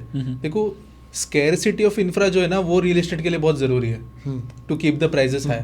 एक मान के चलो, यहाँ पे अभी एक बहुत बढ़िया रोड बन गया कि आप 20 मिनट में 150 की स्पीड पे विरार पहुंच रहे हो। If I am like a hot lead in this market, मेरा थिंकिंग अब विरार तक जा सकता है, क्या मेरे को 20-25 मिनट तो ड्राइव करना है ना, तो फिर मैं वहाँ पे खरीद लूँ। So people who are having interest over here, वो चाहेंगे कि वो ना बने, एटलीस्ट जब तक उनका मार्केट यहाँ पे खत्म ना हो जाए तब तक। और ये इफेक्ट आपको बहुत बहुत क्लियरली दिखता है मुंबई में कि lot of projects are purposely slowed down. Lot of projects जो है वो बहुत सालों पहले फंडिंग तक अप्रूव्ड है उनका, वहाँ पे बैठी है कोई एजेंसी पैसा देने के लिए, बट फिर भी वो लाइन नहीं बन रही या वो रोड नहीं बन रहा है, क्योंकि वो जो भी इंटरेस्ट ग्रुप्स है, they are in the fear कि यहाँ से वो डाइल्यूशन नहीं आना चाहिए। हम हमारा पूरा सैचुरेशन रखेंगे, जितना मैक्सिमम स्क्वीजिंग हो सकता है उतना, फिर हम नेक्स्ट रिलीज करेंगे, फिर हम नेक्स्ट करेंगे। और जो सर ने मुझे फैक्टर्स बताया, मतलब बोल रहे थे, जो स्कूल्स हो गए, हॉस्पिटल्स हो गए, ये अगर बनता भी है, आप अगर स्क्वीज करके ही बना रहे हो, वो कभी क्वालिटी पहुंच ही नहीं पाएगी। एकदम फर्स्ट क्वेश्चन जो आपने पूछना ना, कि कभी बंद ही नहीं होता, ये चलता ही रहता है, तो ओपन ही ऐसे हो रहा है ना। लेकिन इसमें एक चीज़ अभी वापस नोटिस कर रहा हूँ मैं, इंफ्रा में जिस स्पीड से अभी मेट्रो बनने और प्रोग्रेस होने चालू हो चुके हैं, उसी स्पीड से जो रिंग रोड्स है या ब्रिजेस है या फिर किसी और तरह का इंफ्रा उतना स्पीड से नहीं दिख रहा है। देखो, मुंबई में रिंग रोड का इशू है ना, सी मुंबई से पेनिनसुला, अगर क्रीक को काउंट करें तो आइलैंड है, करेक्ट, ठीक है। अभी रिंग रोड जनरली क्या काम करता है, जनरली जो इनलैंड सिटीज होती है, बीच में आपका कोर सिटी है, थोड़ा आजू बाजू में सबर्ब्स है। Now for example, a person is travelling from north to south in that city, उसको उस शहर के अंदर जाने का कोई काम नहीं है, correct, he wants to bypass that city, but if he enters in that city, तो वो ट्रैफिक में कंजेशन में जो है फालतू का कंट्रीब्यूशन देगा. सो रिंग रोड इज मेड ताकि वो बाईपास कर सके. साथ साथ अगर मेरे को सिटी के नॉर्थ से सिटी के साउथ तक जाना है या ईस्ट टू साउथ जाना है, rather than going to the core of the city, मैं बाहर से जा सकता हूँ. Correct. Mumbai is a north south city. Correct. Mumbai में ऐसे सेंट्रल कोर नहीं है. करेक्ट. हमारा जो सबसे बिजी बिजनेस एरिया था ना एक टाइम पे, Nariman point, that's a dead and. Correct. वहां पे सब जन यूटर्न करते हैं, राइट. सो मुंबई में रिंग रोड का कॉन्सेप्ट ना जियोग्राफिकली एग्जीक्यूट करना बहुत मुश्किल है, but they are still doing it. अब उनका क्या प्लान है? The coastal road that started from, let's start from Atal Setu. Atal Setu अपना नवी मुंबई से शुरू हुआ टिल अपना Sewri. Correct. Sewri to Worli they are making this elevated corridor. This is a extension of the ring road across east west south Mumbai में. Correct. फिर अपना आ गया coastal road पे, tunnels are already bypassed by then. Then you go to the Bandra Valley ceiling. अभी construction चल रहा है बैंड्रा वर्सोवा पे, which is very visible right now. If you go to Carter Road and all, वहाँ से अभी दहिसर तक का टेंडर्स गिवन है. So probably by this year midway somewhere वहाँ पे कंस्ट्रक्शन शुरू होगा. Again let's see अभी कितने उसमें PIL वगैरह जाते हैं. उसके बाद में till Virar DPR is done. और विरार पे वो जहाँ कनेक्ट हो रहा है वहाँ पे मुंबई दिल्ली एक्सप्रेसवे जो आ रहा है उसका एक स्पर शुरू होता है कॉल्ड द JNPT स्पर, जो विरार से कनेक्ट होता है. देन इट गोज, मतलब थाने के ऊपर से, भिवंडी के भी ऊपर से, कल्याण के भी आके between Kalyan and Titwala it will intersect the Samruddhi Mahamarg road. Then it will go northwards of Ambernath. Then in Badlapur there is intersection with the old this Kalyan Karjat road. Then it goes into a tunnel again, which is a quite 2.5. उस tunnel का भी break through हो चुका है. Then that tunnel will come back and join the this older expressway, and then back to Atal Setu. Okay. So पूरा एक तरह से रिंग ही बन चुका है. तो देखो अभी इसमें प्रॉब्लम क्या पता है, एजेंसीज का जो आपने बात की, अलग अलग एजेंसी एग्जीक्यूट कर रहे हैं. समुंदर में ब्रिज बनाना is not a easy task, right. It is going to take time. Even if they try to hurry it, how 3 साल तो लगेंगे कम से कम दहिसर तक के प्रोजेक्ट के लिए. ठीक है, ये रिंग रोड से लेकिन जो पर्पस दूसरी सिटीज में सर्व होता है ना, वो यहाँ पे नहीं हो रहा है. कि बाईपास वाला ट्रैफिक, कोई ट्रक अगर जो है, अभी अगर कोई ट्रक JNPT से मान के चलो अहमदाबाद जाना चाहता है, it has to pass through Thane. Correct. का कोई काम नहीं है घोड़बंदर रोड में, घोड़बंदर से जाना, फिर भी वो जा रहा है. This will help that traffic. Correct. लेकिन जो दूसरा साइड ऑफ रिंग रोड है, that's going to be purely an urban population, working population के द्वारा यूज किया जाने वाला road. There are no industrial goods coming to Nariman Point और वर्ली और even these areas of Borivali and all that. तो मुंबई का रिंग रोड थोड़ा अलग पर्पस सर्व कर रहा है compare to other cities. Congestion में मेरे को नहीं लगता है मुंबई साइड में कोई बहुत बड़ा डिफरेंस आएगा because of the ring road. Commercial traffic is going to benefit a lot. Plus ring roads are said ring roads because there are multiple rings in many cities. तो second ring is the Virar Alibag, which is like an थोड़ा अंदर आता है वो, which will go through Dombivli and this Taloja area वगैरह वगैरह, and it will again connect back near Virar. So now मतलब basically जैसे आकाश ने कहा ना, एक क्या मास्टर प्लान है ना कनेक्टिविटी का. सबको मतलब ये थिंक अबाउट इट, मतलब कब तक होगा. लेकिन मैंने ये सब आर्टिकल्स इतने स्कैटर्ड तरीके में पढ़े हैं ना, उसने इतनी अच्छी से सिंपलिफाई किया. करेक्ट. ये रूट होगा, ये ऐसे हो रहा है. मैं ऐसे जब वो बोल रहा था मैं सोच रहा था क्या मजा आएगा गाड़ी चलाने में, यहाँ से करते करते. मैं जानता हूँ जब तक मैं जिंदा हूँ तब तक तो होगा नहीं ये सब. अच्छा, आई टेल यू, अभी आप कोस्टल रोड पे ड्राइव कर सकते हो, अटल सेतु पे ड्राइव कर सकते हो. द सेवरी वर्ली कनेक्टर जो है प्रोबेबली इस साल के एंड तक हो जाएगा. उसका जो वो से ना deck girder launching, that's done. तो बेसिकली बस एक्सेसरीज रोड मेकिंग का काम बाकी है. The Virar Alibaug multi modal corridor आधे का टेंडर दे दिया गया है. The part I am saying from Virar to Badlapur, that's going to be the longest stretch. वो आप मान के चलिए 70% कंप्लीट है. बदलापुर में जो 2 किलोमीटर की टनल्स है, those have been like broken through already. बस एक बीच में प्रॉब्लम हो गया है कि the stretch that is coming from Atal से टू दोस टनल्स, और जो विरार अलीबाग का सेकंड रिंग है, those are very close by, कुछ 1 ही किलोमीटर का दोनों में गैप था. तो now suddenly they have this bulb clicking की दोनों को मर्ज कर देते हैं. तो फिर उसका टेंडर सब कैंसिल करके अभी नया टेंडर दिया है. तो that stretch might again take 2-3 years. But ये जो विरार से लेके बदलापुर से लेके again till Navi Mumbai stretch है, I think not more than a year and a half it should take, क्योंकि वो हो गया है. And even if you go on the sides right now, the insane speed पे काम चल रहा है. Dahisar bridge, the Versova to Bandra bridge, that's going to take at least 2 to 3 years. आपको समुंदर में बांद्रा वाली सीलिंग से डबल ब्रिज बनाना है. फिर उसके बाद में जो दहिसर तक है वर्सोवा से, वहां पे तो मुझे लगता है एनवायरमेंटल क्लियरेंस, NGT क्लियरेंस लाते लाते ही उनको काफी पापड़ बेलने पड़ेंगे, because mangroves, Gorai, Marda island, ये सब उसमें अफेक्ट हो रहा है. And then again till Virar they wanted to build in sea. तो ये जो लास्ट सेक्शन है ना, जो मैं बोल रहा हूँ कि यहाँ पे कमर्शियल व्हीकल्स का कुछ काम नहीं होगा, ड्रैग स्ट्रेच तो आप मान के चलो 10 साल 12 साल in my understanding I can say 2030-35 में हो जाएगा पूरा. Let's this is the hopeful scenario for the western part. जो मैं दूसरे रिंग की बात कर रहा हूँ ना, विच इज इनलैंड, ये हो गया है सब समझो, एटलीस्ट द आउटर रिंग. और वो जो रोड जो थाना से मुलुंड से निकल के हमारे बोरीवली तक आने वाला था, टनल, देखो टनल उसका काम शुरू हो गया है. There is this project called Nilkanth Woods bungalows, वहाँ पे उसका भी काम शुरू हो गया है. And those are going to be NATM tunnels. NATM मतलब न्यू ऑस्ट्रेलियन टनलिंग मेथड कहते हैं, ब्लास्ट कर करके बनाते हैं. ठीक है. दूसरी टनल होती है मशीन से, TBM. ठीक है. तो that is a decently fast process if the conditions are good. देखो वो जो टनल्स है ना, it's not very difficult to execute once they are able to do the approaches. तो मेरे हिसाब से 2 से 3 साल में हो जाना चाहिए. Plus the contractors that are working over there, they have very good track record. Especially in this tunneling वगैरह जो केस है, उसमें they have done phenomenal job. तो कहाँ से निकलेगा, मतलब वो टिकुजानीवाड़ी से अपना मानपाड़ा का जो जंक्शन है, उससे अब थोड़ा Hiranandani which does those 5-6 buildings are there, Hiranandani meadows. From there you take near meadows, Near meadows. टिकुजानीवाड़ी exactly. you take that you take a eastern side turn over there, मतलब left turn होगा आपके लिए if you're traveling north. Then you go towards this project that I said, the Nilkanth Woods project. वहाँ से आपका tunnel शुरू होगा और ये बोरीवली में कहीं पे तो somewhere it will, I don't exactly know Borivali में कौन से एरिया में बाहर आएगा, but will join to east express highway. एक टनल है उसके थोड़ा साउथ में, which is the Mulund Goregaon tunnel. ठीक है. ये जो एरोली से ब्रिज हमारा आता है एंड वो एक जंक्शन पे जॉइंट होता है ईस्टर्न एक्सप्रेस हाईवे पे, उससे ही सीधा आगे एक एलिवेटेड रोड है स्टार्टिंग में. Then this is area called Sonarpada. आपको ये निर्मल नेशनल जो मॉल था, ये वही वाला जंक्शन है. ये उसके आगे जाता है, then it starts into the tunnel. और ये यहाँ पे जो अपना ओबरॉय मॉल है, उसके साइड वाला जो रोड है that goes towards film city, ये उस डायरेक्शन से बाहर आके एक्सप्रेसवे को जुड़ जाता है. सो ये जितना भी मेट्रो बन रहा है, जो वो भी एकदम ही वेब, मेरे ख्याल से इतना ज़्यादा मेट्रो के लाइंस तो किसी भी शहर में नहीं होंगे. एंड इतने टनल्स बन रहे हैं, इतने ब्रिजेस बन रहे हैं, अल्टीमेटली किया क्या जा रहा है मुंबई में, ये कैसे समझे कोई आम इंसान? अच्छा, मैं आपको ना मुंबई क्या सोच के ये बना रहा है, I will try to explain in terms of government क्यों सोच के बना रही है, उस व्यू से मैं बताता हूँ. पहली बात तो ये है कि बहुत शहर ऐसे जिनमें मुंबई के प्लान मेट्रो से भी कई गुना ज़्यादा मेट्रो है और 50 सालों से है.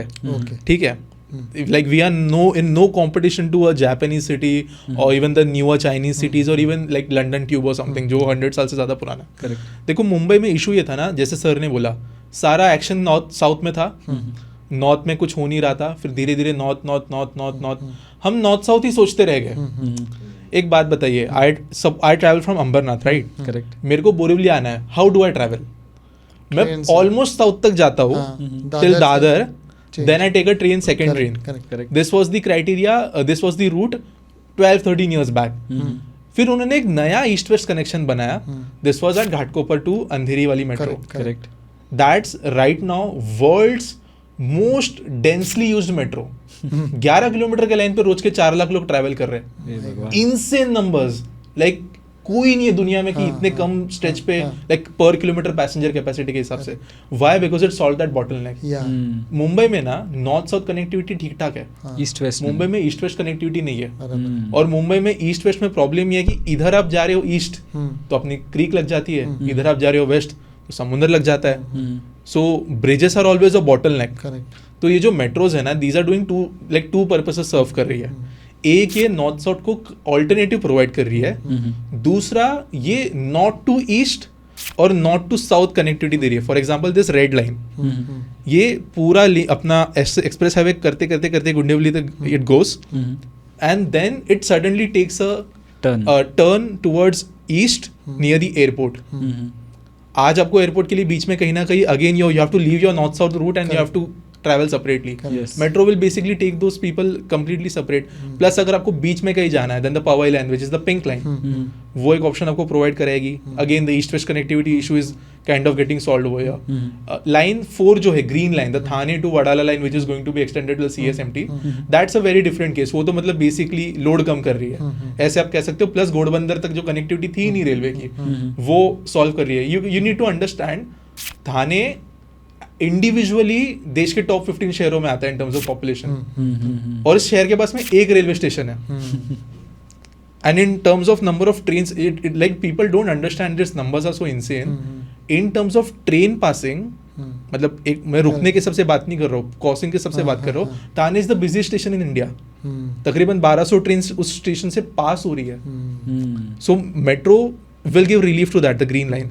अब जो बाकी लाइंस है which are not under construction yet, the line 14 that's going to be from Kanjurmarg to Badlapur, correct, that completely makes the east west connectivity with the suburbs. आज वो है ही नहीं. आप पहले नॉर्थ जाते हो till Thane, then you take a southern route if you follow the road or the train, correct, right? ये उसको solve कर रही है. If you take the Virar, it's again simple, north south में ही हो रहा है. Then there is this जो विरार अलीबाग में बात कर रहा हूँ, it is planned with a metro. In the current construction tender में मेट्रो का काम, मतलब not exact metro, बट उसका जो जगह छोड़नी होती है, जो सब सिस्टम्स छोड़ने होते हैं, उसका ऑलरेडी दिया गया है. तो they are very damn serious on building the metro once the road is done. That will again solve the issue of east west connectivity but from north to east. Correct. तो ये लोग क्या चाहते हैं, लाइक इनका plan क्या है कि मुंबई में ना बॉटल नेक्स बहुत बनते हैं. You come from Navi Mumbai to Mumbai, the bridges are the bottleneck. You come from north to here, creek bridges become the bottleneck. इसको ही जितना सके उतना सॉल्व करना चाहते हैं. एंड ऑब्वियसली जहाँ पे भी ये ऐसे लैंड्स में से पास करेगा विच आर करेंटली अनकनेक्टेड, वहाँ पे डेवलपमेंट पोटेंशियल बाहर आता है. लेकिन इसमें से ये तो इंफ्रास्ट्रक्चरल सब मैप क्लियरली सामने दिखाई दे रहा है, लेकिन इसका रियल इस्टेट पे क्या इम्पैक्ट है? मुझे कहाँ रहना चाहिए मुंबई में, ये कैसे डिसाइड करूँ मैं? यहाँ पे आपका ऑफिस है पास में है, पर वहाँ पे तो पैसा बहुत ज़्यादा लगता है. नहीं तो आपको फिर जॉब वैसे चूज करना पड़ेगा. देखिए अभी तक तो मॉडल यही है, ठीक है. पहले तो लोग का एक्सपेक्टेशन था कि मैं रहूँगा कहीं और मैं रिटायरमेंट पॉइंट जाऊँगा, फोर्ट मरते मरते वापस आ जाऊँगा. फिर उसका सोल्यूशन क्या बना? एक बीकेसी बन गया, और दूसरा था एक डिसेंट्रलाइज बिजनेस हब्स हो गए. हर लोकेशन में कुछ ना कुछ बिजनेस हब हो गया. अंधेरी हो या मलाड हो, चेंबूर हो, घाटकोपर हो, वहाँ पे कमर्शियल हब भी है, मैं रहता भी हूँ. करेक्ट. अभी जैसे ये प्लान आकाश ने कहा, मुझे लगता है कि मेट्रो का एक जो लोकेशन जो बहुत अनटैप्ड है वो एक्चुअली जोगेश्वरी है. अभी कोई जाना नहीं चाहता, पर ये बहुत मेट्रो कनेक्टिविटी वहाँ पे आने वाली है. जोगेश्वरी वो एक लोकेशन है जहाँ पे पोटेंशियल है, ठीक है. उसका एक देखिए, एक मुंबई रियल एस्टेट का एक बहुत बड़ा प्रॉब्लम भी है ना कि हम लोग ने थोड़े लोकेशंस एकदम रिलीजन स्पेसिफिक हो गया. बोरीवली में बहुत गुजराती लोग हैं. एग्जैक्टली. मुलुंड घाटकोपर, फिर कुर्ला गोवंडी अलग एरिया हो गया वापस. कांदिवली में अगर आप नॉन वेजिटेरियन हैं तो आपको तो बहुत मुश्किल है. करेक्ट. ठीक है. मुस्लिम्स को मुश्किल होता है बहुत जगह पे घर मिलना. जोगेश्वरी वैसा लोकेशन है, रिलीजन स्पेसिफिक. जोगेश्वरी, कुर्ला, बाइकला, ये ट्रेडिशनली मुस्लिम लोकेशंस है जहाँ पे और कोई जाना नहीं चाहता. करेक्ट. ठीक है. मुझे लगता है वो जेंट्रीफाई होंगे, ठीक है. क्योंकि मेरी रियल एस्टेट में सबसे बड़ी लर्निंग एक हुई है कि ना, never confuse location and address, they are very different.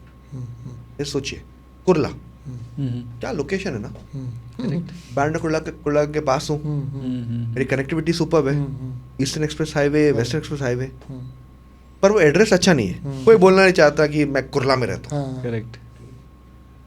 अभी जैसे ये नया वेव आएगा ना, नया डेवलपमेंट्स होंगे, बहुत से लोग ये सब ट्रेडिशनल हब्स में एंटर करेंगे. ठीक है. बिल्डर्स उसको कुर्ला के नाम पे बेचेंगे नहीं. एग्जैक्टली. New BKC. हाँ, करेक्ट. लोअर बीकेसी, अपर बीकेसी, जो भी है, जैसे अपर थाने डोंबिवली तक पहुंच गए. वो करेंगे ना. जैसे अभी भी आप देखेंगे ना, बाइकला में लोग उसको महालक्ष्मी बोलते हैं.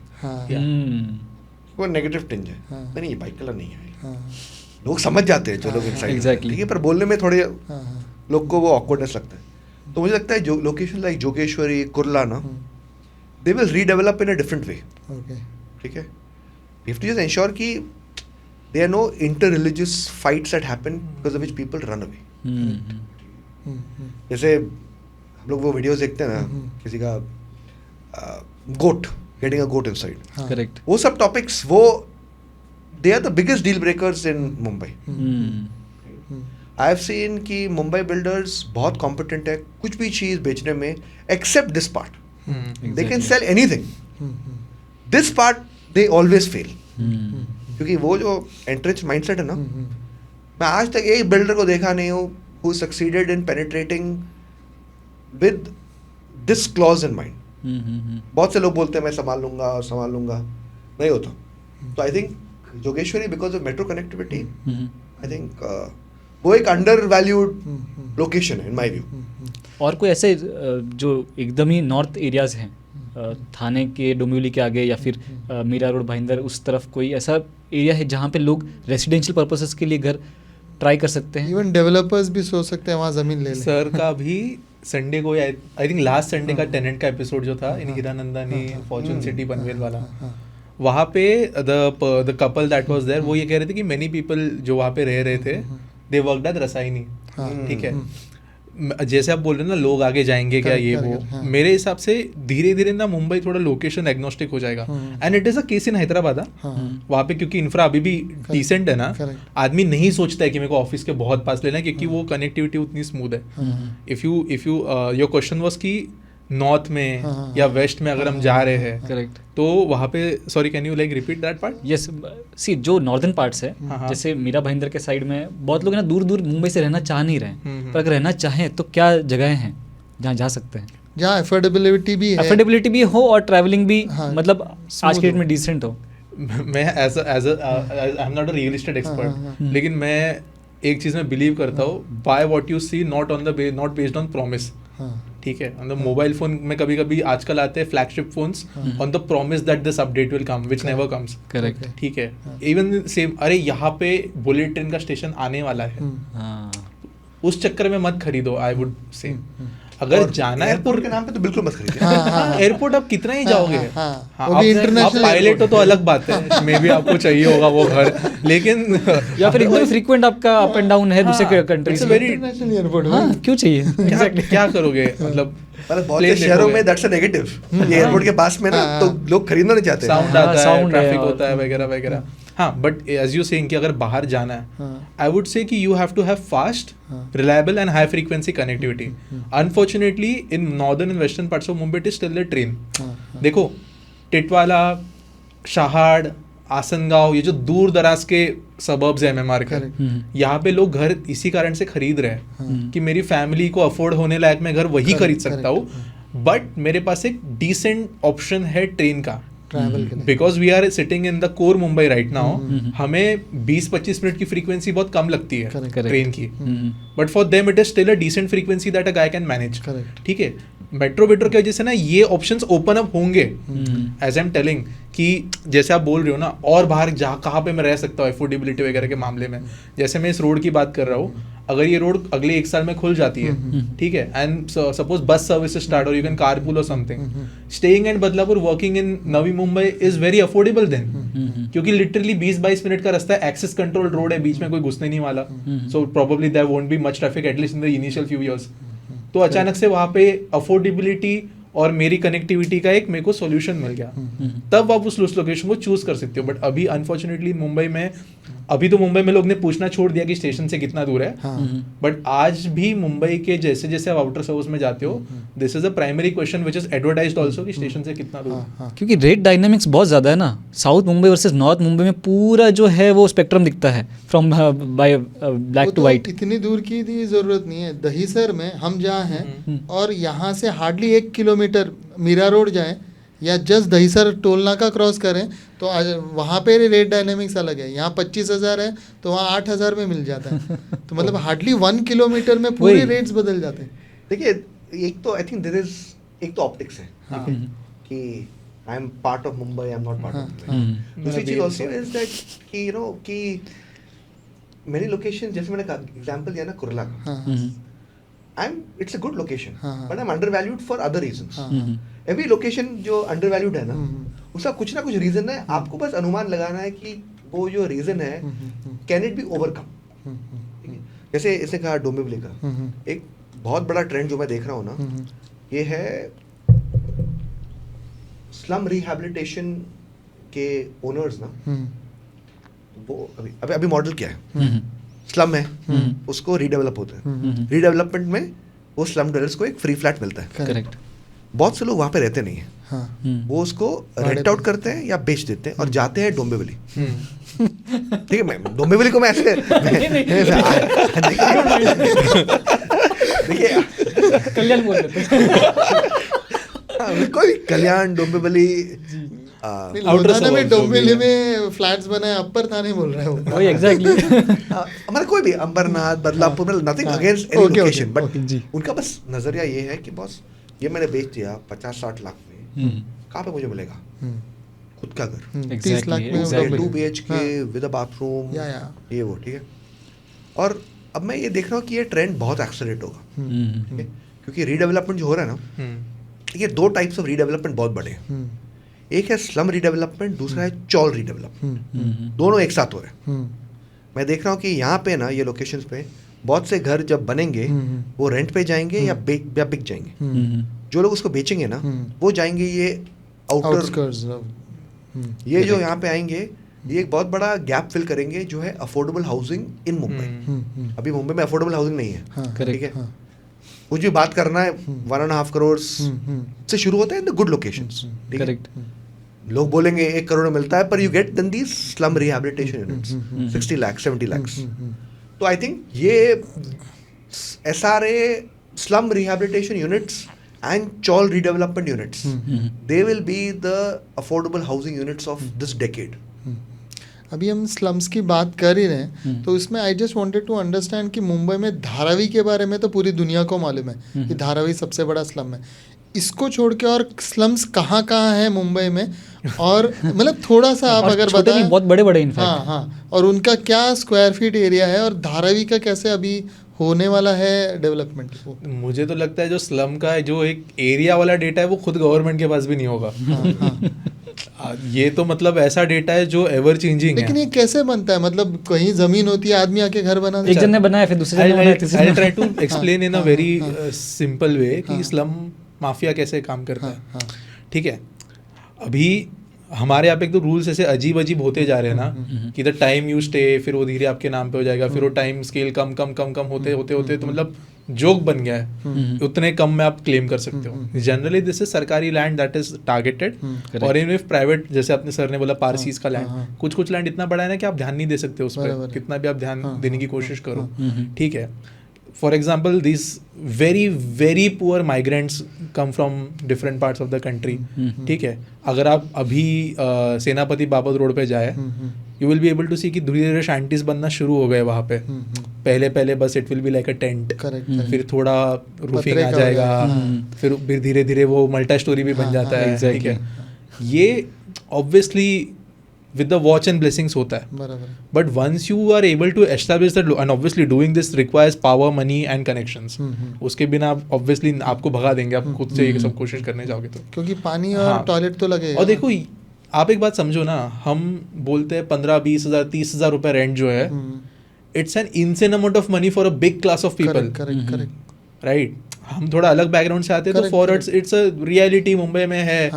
कोई अगर बाहर से यहाँ पे एक लेबर काम करने आ रहा है, वर्कर काम करने आ रहा है, for him getting a house at 1500-2000 rupees a month में ही उसको रहना है। करेक्ट, उसको वो स्लम में मिलेगा, and it's a big industry. फिर ऑब्वियसली जब उसको 8-10 साल हो जाएगा स्लम रीडेवलपमेंट में फ्लैट्स मिलेंगे। धारावी का जैसे आप पूछ रहे थे, धारावी में ना बहुत बड़ा इशू चल रहा है एलिजिबल लोगों का। अभी तो बहुत सारे डिटेल्स बताने लायक जैसे नहीं है, बट जो सर्विंग चल रही है ना, यू कुड सी कि अर्ली 2000s में there was like mostly single layer houses. फिर धीरे धीरे जो है एक जो उसको लोड बेरिंग कहते हैं, वो लोड बेरिंग करके एक स्लैब जो है वो ऐड करके उसको टेनेंट के तौर पे किसी को दे दिया। करेक्ट, ऐसे कर करके कुछ कुछ केसेस में 4 बन चुके हैं। When the guy who is on the lowest floor, he can actually prove कि उन्होंने बहुत पहले आके, जब ये बहुत ज्यादा ही पहले 80s-90s में बनाया, रेस्ट ऑल पोस्ट 2000s। लेकिन अब जब रीडेवलपमेंट होगा, अभी तो ठीक है वो अलग पर अथॉरिटी के साथ बन रहा है, if considering all things, slum एक नीड भी बन जाती कुछ लोगों के लिए, बट उस नीड को हमारे पॉलिसीज ने कहीं ना कहीं एक इंसेंटिव ब्रिंगिंग चीज में बदल लिया है। स्लम बनाने से बिल्डर को जमीन नहीं खरीदना पड़ता है, which is very expensive in Mumbai. SRA के अंदर आपको पहले 250, 300, 350, पता नहीं, अब शायद धीरे धीरे बढ़ते बढ़ते 2 BHK देना शुरू कर देंगे बड़े बड़े। करेक्ट। वो एक इंसेंटिव बनता है। So slums in Mumbai is somewhat needed, needed नहीं तो कहो तो नेचुरल, नीडेड नहीं बोलना चाहिए, but it's a organic thing that got built, but then it got incentivised. उस चक्कर में अब वो आर पार लिमिट पे कहीं भी बढ़ रहा है। Like as soon as you see somewhat value coming to that place ना, स्लम्स भी अचानक वहीं पे पॉप आउट होते हैं। In fact there are mafias in play जो उन स्लम्स में लोगों को बसाने का काम करते हैं कहीं कहीं से लाकर, and they will set up small industries ताकि उनका भी कुछ ना कुछ वहाँ पे चलता रहे। Correct. And examples all through out Mumbai. तो धारावी का कैसे डायनामिक्स है, इकोनॉमिक्स है, क्योंकि वहाँ बहुत इंडस्ट्रीज भी है, सुना हुआ है। ये धारावी एक्चुअली जैसे आकाश ने कहा ना, वो इट्स एन ओल्ड स्लम, ठीक है। अभी का ऐसा स्लम नहीं है कि मैंने उसको वहाँ पे किसी को बसा दिया, 10,000 लोग को इंडस्ट्री बना दी, उनको बोला कि बॉस तेरे को मैं ये जमीन दे रहा हूँ, हफ्ता हफ्ता मेरे को दे, वो नॉर्मल सिस्टम जो रहता है। धारावी पुराना स्लम है, और इसकी वजह से वहाँ पे industries have existed for decades, okay, और बहुत से वैरायटी, पापड़ से लेके लेदर तो पॉटरी, सब कुछ, ओके। देखिए ये स्लम ना लोग को लगता है कि बहुत पैसे वाला धंधा है, लगता है। जो लोग एंटर करते हैं ना, वो उसके बाद कभी नहीं करना चाहते। इसकी वजह से अभी जो SRA प्रोजेक्ट्स है ना, अगर आप देखेंगे, मेन बिल्डर एक होता है जो बेचता है, कंस्ट्रक्ट करता है, बेचता है। दूसरे वाला का काम है कि वो स्लम को क्लियर करता है, ठीक है। अगर आप जैसे देखेंगे अभी का सबसे मशहूर प्रोजेक्ट जो बहुत हाई वैल्यू पे जाता है, वो एक प्रोजेक्ट है ओबरॉय 360 वेस्ट प्रभादेवी में। वो एक स्लम रीडेवलपमेंट अथॉरिटी है, प्रोजेक्ट है। करेक्ट। ओबरॉय इसको कंस्ट्रक्ट किया और बेचा है, स्लम वाला बिल्डिंग किसी और ने किया है, स्लम क्लियरेंस का, ठीक है। Dharavi is a relationship between Adani and government. Correct. इस पे Adani has to clear, he has to then rehabilitate them, and he has to then do the sale. तो बड़े बड़े नंबर्स में आपको बता देता हूँ क्या है। FSI वो सब अनुमान लगा के, बहुत से सर्वेइंग बाकी है, बट जो मोटा मोटी लग रहा है कि he'll have about 6 crore square feet to sell, 6 crore square feet to sell. वो रेट, वो लोकेशन का अगर आप लेंगे 35,000 टाइप पर स्क्वायर फीट, ये करीबन एक 2 लाख करोड़ का प्रोजेक्ट है। करेक्ट। लोग बोलेंगे वाह वाह वाह इतना पैसा, कुछ ऐसा बनने वाला नहीं है। अभी से बोल रहा हूँ शुरुआत से ही, जिसको भी लगता है कि बहुत पैसा बनने वाला है वो बहुत डिसअपॉइंटेड होगा। और मैं काफ़ी कॉन्फिडेंट हूँ 20 साल के बाद ना अडानी जी खुद बोलेंगे कि ये प्रोजेक्ट मैंने ज़्यादा सरकार के लिए किया है और कम अपने कंपनी के लिए, ठीक है। क्योंकि इसमें लीकेजेस बहुत है, किस किस को सेटिस्फाई कर रहा है, ठीक है। जैसे इसने कहा ना, एक पूरा एक हायरार्की है, ठीक है। स्लम लॉर्ड से लेके the industry person to the slum dweller, सबको खुश करते करते ये वायबिलिटी बहुत लोग के पास निकल जाती है, unless you are able to go the full hog, ठीक है। स्लम रिहेबिलिटेशन में एक जोक है कि the person who starts the project does not complete the project. Correct. इतने लेयर्स पे पास है। एग्जैक्टली। बट धारावी का एक इंपॉर्टेंस है कि you are able to redefine Mumbai. अभी तक ना we do not have a planned neighbourhood in Mumbai. जो नेबरहुड्स जो प्लान्ड है ना वो सबर्ब्स में। करेक्ट। जैसे Dombivli, Pallava city and other things. हाँ, मतलब उससे वो भी, उससे पहले, मतलब डोंबिवली तो बहुत ही दूर होगा, ठीक है। बहुत दूर। मतलब हाँ, अब मैं एकदम ही नेबरहुड की बात कर रहे हैं। हाँ थाने थाना पवाई ये सब लोकेशंस करेक्ट, हैं। Got it. Exactly. That is in between heart में ही है Yes. मुंबई के। मतलब पवाई बहुत से लोग बोलते होंगे कि ये हार्ट है, हार्ट ऑफ मुंबई, वो हार्ट ऑफ मुंबई नहीं है, नहीं है, ठीक है। हाँ। तो this is the heart of Mumbai. आपके पास एक अपॉर्चुनिटी है करीबन 600 एकड़ to build a plant city which can really reshape Mumbai. तो ऐसा मौका हम लोग को बाद में, कोई जमीन है ही नहीं, हाँ, Correct. नहीं है। तो this is the opportunity we have to hope does well, ठीक है। बहुत सा पॉलिटिकल ऑपोजिशन आएगा, क्योंकि जैसे मैंने कहा ना, अभी वोट सबसे बैंक बड़ा भी है। इंडस्ट्री मुंबई में क्या है? फाइनेंशियल सर्विसेज नहीं है, कंस्ट्रक्शन नहीं है, it's slum rehabilitation industry. Okay. क्या बात कर रहे हैं। बहुत डायरेक्टली एंड इनडायरेक्टली ना, एक तो प्रोजेक्ट होता है, एग्जैक्टली एक तो प्रोजेक्ट बनने के टाइम, एक तो जब स्लम एग्जिस्ट होता है, दैट्स द बिगेस्ट इंडस्ट्री, ठीक है, तो उसको चेंज करने में बहुत टाइम लगेगा. We have to be hopeful that it can work. जब भी मैं वहाँ पे गया हूँ ना धारावी में, मुझे लगता है कि लोग अभी थोड़ा इतना थक गए ना कि धारावी होगा होगा होगा, जिसकी वजह से वहाँ पे अभी आप जाएंगे ना, बहुत से लोग जो धारावी में हैं वो वहाँ पे रहते नहीं है, वो निकल गए हैं डोंबिवली. अगर मैं डोंबिवली बोल रहा हूँ मेरा हैप्पी प्रमोट कर सकते हैं, रेट बढ़ा देते हैं. वो लोग वहाँ पे निकल गए हैं क्योंकि जो सेकंड जनरेशन है वो बोल रहा है मुझे यहाँ पे क्यों रहना है. कब तक वेट करेंगे. धारावी सस्ता नहीं है. Dharavi is the most expensive slum of the world. Terminology सुनने में थोड़ी अजीब लग रही है. नहीं देखिए, आप स्लम्स का अगर रेट देखेंगे ना पर स्क्वायर फीट पे, it's more expensive to rent a slum than to rent a apartment in Dharavi, anywhere actually. क्योंकि अगर आप देखेंगे per square feet, if you Per square feet. Correct, that exactly ठीक है, मेक सेंस. बहुत से लोग वो समझ अनुमान लगाते नहीं, अरे हाँ. 8,000 रुपए है, कितना मिल रहा है, इतना सा 8x8 करेंगे ये तो, अरे 120 रुपया हो गया, 130 हाँ, रुपया हो गया पर स्क्वायर correct, फीट. correct. अरे ये तो बैंड्रा का रेट है. हाँ, करेक्ट, गॉट इट. तो slums people don't understand how expensive it is, क्योंकि इतने लोग घुस गए ना पीपल, तो डेंसिटी बहुत हाई है, तो पर पर्सन पर square feet the most expensive real estate is a slum. Correct, very correct.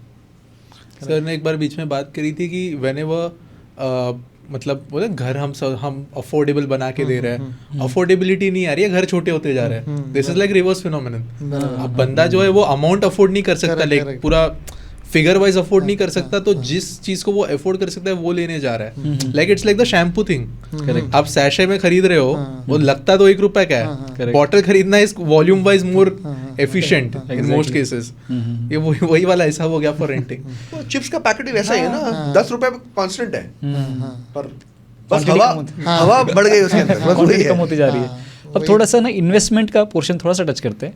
जो पर्सन इन्वेस्टमेंट के तौर पर मुंबई में कहीं घर या ज़मीन तो अभी नहीं कह सकते लेकिन ऑफिस स्पेस खरीदने की कोशिश कर रहा है, तो what is the hottest thing in Mumbai? इससे भी पहले मैं एक चीज़ जानना चाहूँगा, रियल एस्टेट में इन्वेस्टमेंट करना चाहिए भी कि नहीं? Is it good investment? हाँ. सबसे बड़ी बेवकूफ़ी है, ठीक है, सबसे बड़ी बेवकूफ़ी है. Mumbai is not a market for investment. Okay. वो टाइम आया था बहुत साल पहले, ठीक है. देखिए, इन्वेस्टमेंट कोई भी शहर ना आपको इन्वेस्टमेंट वर्दी तब है जब when migration is very high, ठीक है. Real estate is location location location, but even greater than that is real estate is migration migration migration. जो भी शहर में माइग्रेशन होगा वहाँ पे रियल एस्टेट बिकम्स इन्वेस्टमेंट वर्दी, ठीक है. जैसे Hyderabad, it became investment worthy after 2010. Okay. ठीक है, infrastructure आया, industries came in together, people came to work. Same with Bangalore, same with Gurgaon. तो गुड़गांव का रेट अभी देखेंगे versus what it was 10 years back. What has changed there? Industry. Big influx of population correct. with offices. Correct. तो the key is कौन से शहर पे offices आएंगे, migration आएगा. मुंबई में आ नहीं सकते, ठीक है. कमर्शियल स्पेस बनाना बहुत महंगा है, और माइग्रेशन लोग कभी यंगस्टर्स, आप दोनों की उम्र के लोग, उनको लगता है कि बस ये जगह में वैल्यू फॉर मनी नहीं है, छोटे घर है, बहुत मारा मारी है, गार्डन नहीं है, पार्क नहीं है. बैंगलोर जाता हूँ, गुड़गांव जाता हूँ, ठीक है, वहाँ पे भी म्यूनसिपैलिटी आपको देगी नहीं, एक प्राइवेट बिल्डर देगा, पर उसका रेट कम होगा. करेक्ट. ठीक है, करेक्ट. तो मुंबई में अपॉर्चुनिटी नहीं है. अपॉर्चुनिटी है लोकेशन लाइक थाने, नवी मुंबई, ठीक है. वहाँ पे अगर हम लोगों ने ठीक किया, I think there is an opportunity. Again मैं डोंबिवली का नाम लूंगा. यस. ठीक है, डोंबिवली टाइप एरियाज ना का future can be very good if things are planned well and multiple stakeholders come together. ये अफोर्डेबिलिटी है, you have the option of land which is cheaper, you can create an ecosystem, and एक anchor champion चाहिए हर market पे जो उसको बेच सकता है. बराबर. और अगर एक मास्टर सेलर इंडिया में है, ही इज लोढ़ा. एग्जैक्टली. ठीक है, There is nobody else who can sell the way he can sell. या बिस्किट के जैसे फ्लैट बेचते हो. हाँ करेक्ट लेकिन अभी जैसे डोंबिवली का एग्जांपल यही है, लोधा ने शुरू किया Palava and then Runwala is also come in to the place and काफ़ी सारी जगहों पे जैसे बदलापुर तक भी बहुत बड़े बड़े प्रोजेक्ट्स अभी तक देखने मिल रहे हैं. तो ये सिर्फ रहने के लिए ही अच्छा है, किसी इन्वेस्टमेंट पर्पज से ज़्यादा अच्छा है? रहने के लिए तो मतलब देखिए, मैं I have been born in not born, I've been spent most of my life in Mumbai and most of it in South Bombay. Though I've stayed everywhere else also. So I find those areas which are, I like the township experience. ठीक है. तो अगर आप मुझे बोलेंगे कि अगर डोंबिवली जाऊंगा, do I want to stay in a standalone building without any amenities but close to station?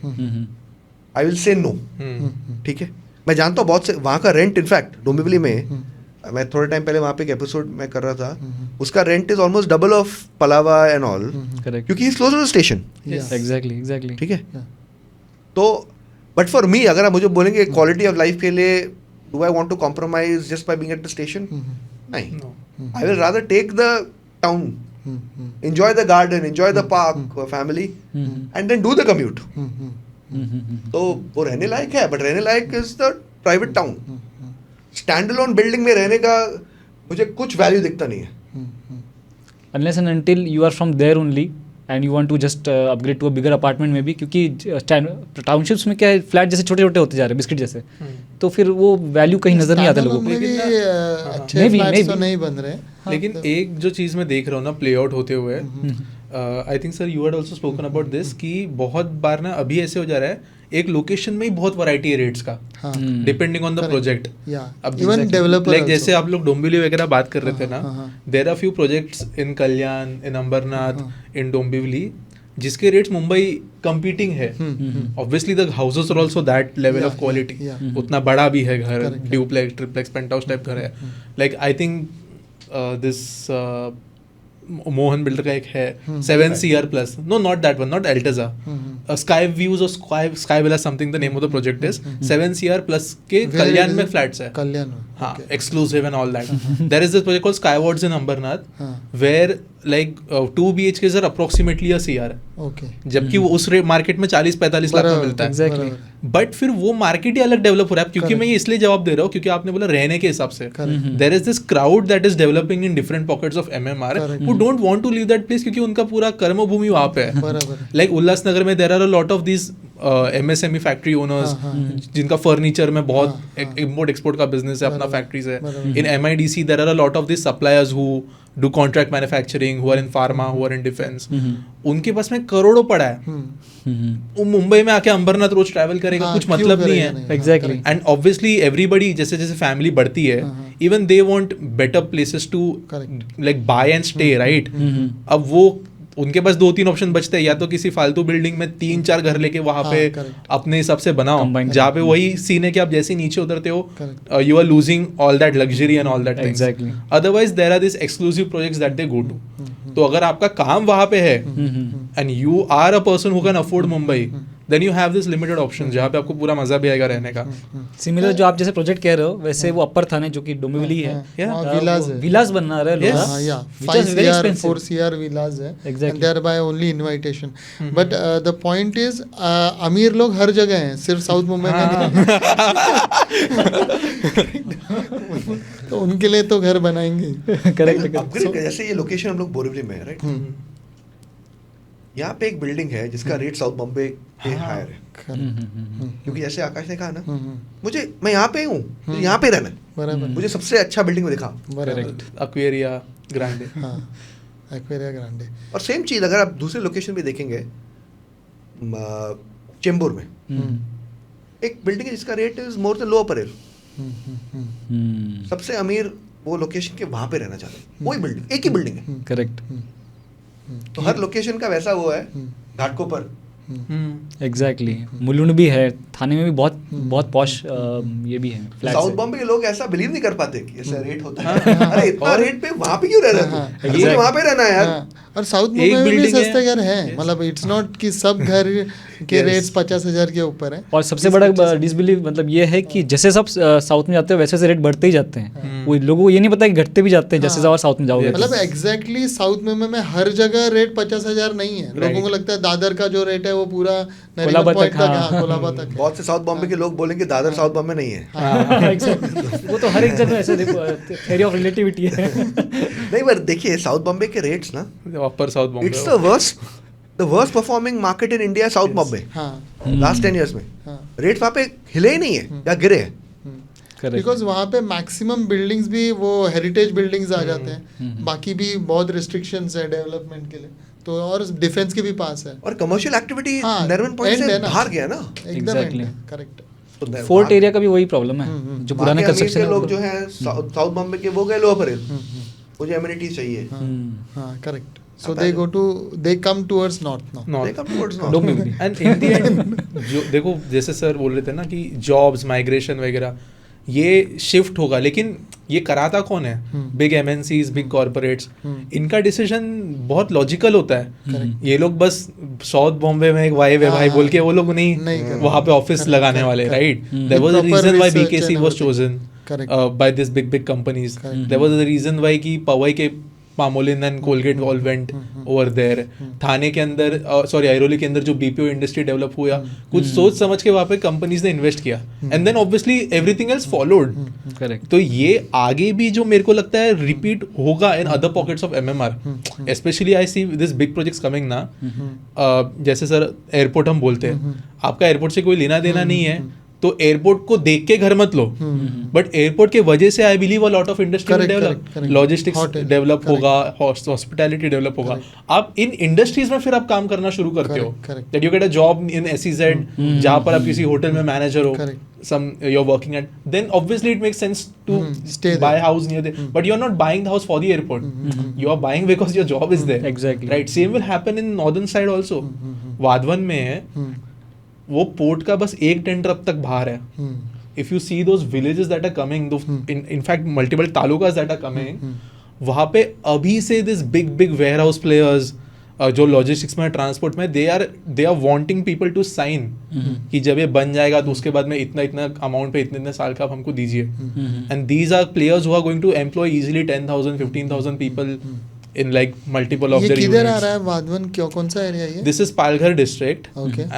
And the village is called Vadhvan जहाँ पे exact port है. Okay, okay. District ये district धानु आता है. अच्छा धानु. Okay. Not district, तालुका धानु आता है.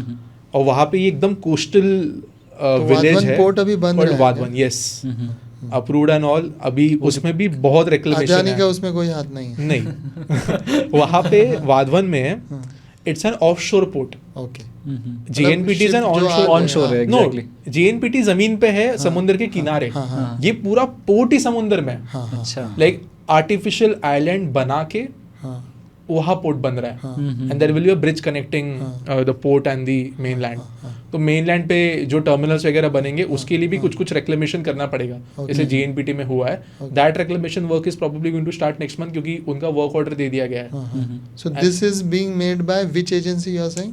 सी ये ना semi government agency. This is a very मतलब इसमें भी थोड़ा कॉम्प्लिकेशन है. ये सागरमाला प्लस महाराष्ट्र को ये 75,000 करोड़ का प्रोजेक्ट है वाधवन. क्या बात. तो उसके अंदर भी मल्टीपल एजेंसीज इन्वॉल्व है. अभी करंट जो टेंडर्स दिए गए हैं ना ये प्रॉपर्ली वो है, क्या कहते हैं उसको, the government will pay up for everything type. But probably when it comes to port operation जो JNPA है, Jawaharlal Nehru port authority, they have मतलब उनको रिस्पॉन्सिबिलिटी दिया गया है to manage that port. So probably it will happen in कैसे way कि बना देगी गवर्नमेंट और operations JNPT will be at the top. और फिर JNPT क्रेन्स किसी को आउटसोर्स कर देगी, डॉकिंग किसी को आउटसोर्स कर देगी, नेविगेशन किसी को आउटसोर्स कर देगी. बाकी जो कस्टम्स वगैरह तो ऑब्वियसली वहाँ पे आते हैं. Even they will subcontract. Like एक जो लॉजिस्टिक्स हब होता है ना, that brings a lot of industries. Obviously most of them are blue collar, correct. But फिर भी वो बहुत बड़े लेवल पर लेकर आता है. कब मुंबई जो है वो लिवेबल हो जाएगा या हम सब कुछ एंजॉय करना शुरू कर सकते हैं, तो उसका कोई ढंग का आंसर तो नहीं है, but what would you add up into this? I think Mumbai and MMR ना is the land of lost opportunities infra के मामले में मैं देखता हूँ. शुरुआत तो बहुत बढ़िया होती है, बहुत hopeful, all this good renders and all that. बनते बनते वो कहाँ पे चले जाता है ना, वो समझ में नहीं आता फिर. मतलब nobody has an answer. But I am very hopeful to have pockets जहाँ पे when you are in that bubble ना, सब वर्ल्ड क्लास है लेकिन बबल के अंदर है, बाहर जाते नहीं होगा. And my hope is this number of this bubbles will increase. आज वो शायद साउथ बॉम्बे में है, बीकेसी में है, कुछ पर्टिकुलर, जैसे यहाँ पर हम जो बैठे हैं, लिवेबिलिटी वाइज तो मेरे को ये बहुत बढ़िया बबल लगा, right. I am just hopeful कि ये बबल्स बढ़ेंगे एंड स्लोली जो है ना, इनका ही इंटीग्रेशन जो है मुंबई को एक ज़्यादा लिवेबल सिटी बनाएगा. रेस्ट मुझे नहीं लगता है कि like in some international city you will find that like homogeneity throughout the city, कि पूरे शहर के अंदर आपको एक क्वालिटी स्टैंडर्ड मेंटेन होते हुए, वो मेरे को नहीं लग रहा है मुंबई में आ रहा है. हमारे लाइफ टाइम में तो नहीं आ रहा है, right. But you will be exiting and bubble entering another one. Beauty of Mumbai ना, being diverse. No, this is मजबूरी ऑफ मुंबई. नहीं, but still spirit of Mumbai की तरफ जा रहे हैं, मुंबई की तरफ जा रहे हैं. नहीं, और दूसरी बात ये भी आप देखो ना, स्पिरिट ऑफ मुंबई इसलिए भी मैं मानता हूँ कि क्राइम रेट इतना नहीं है जितना आप देख रहे हो बाकी सिटीज का. आप देखो तो दिल्ली, इवन पुणे का क्राइम रेट बहुत ज्यादा है मुंबई से, तो वो तो आपको सुनने नहीं मिलता है. इतने सारे लोग आ रहे हैं, माइग्रेट कर रहे हैं तो भी, और स्लम्स में रह रहे हैं तो भी. तो I feel that is what would you like to end with? I will like to end by saying that Mumbai आ जाओ. मतलब मैं समझ गया आपका इशारा था टू स्पिरिट ऑफ मुंबई. देखिए, जैसे कहा ना, Mumbai is a land of lost opportunities. I think the same. Mumbai, in my view, could have been the best city of Asia. Okay. Based on its location, its inherent strengths. No? The good thing is now we should not set our ambitions of Mumbai becoming Shanghai. Yes. हमको अपनी औकात पे रहना है. Correct. I think if we can achieve what, I don't know, 2 levels of maybe like a Jakarta or a Bangkok. That will be, if we can overcome that level, I think we would have succeeded by 2035. Okay. Keep our expectations low and then hope to outperform them.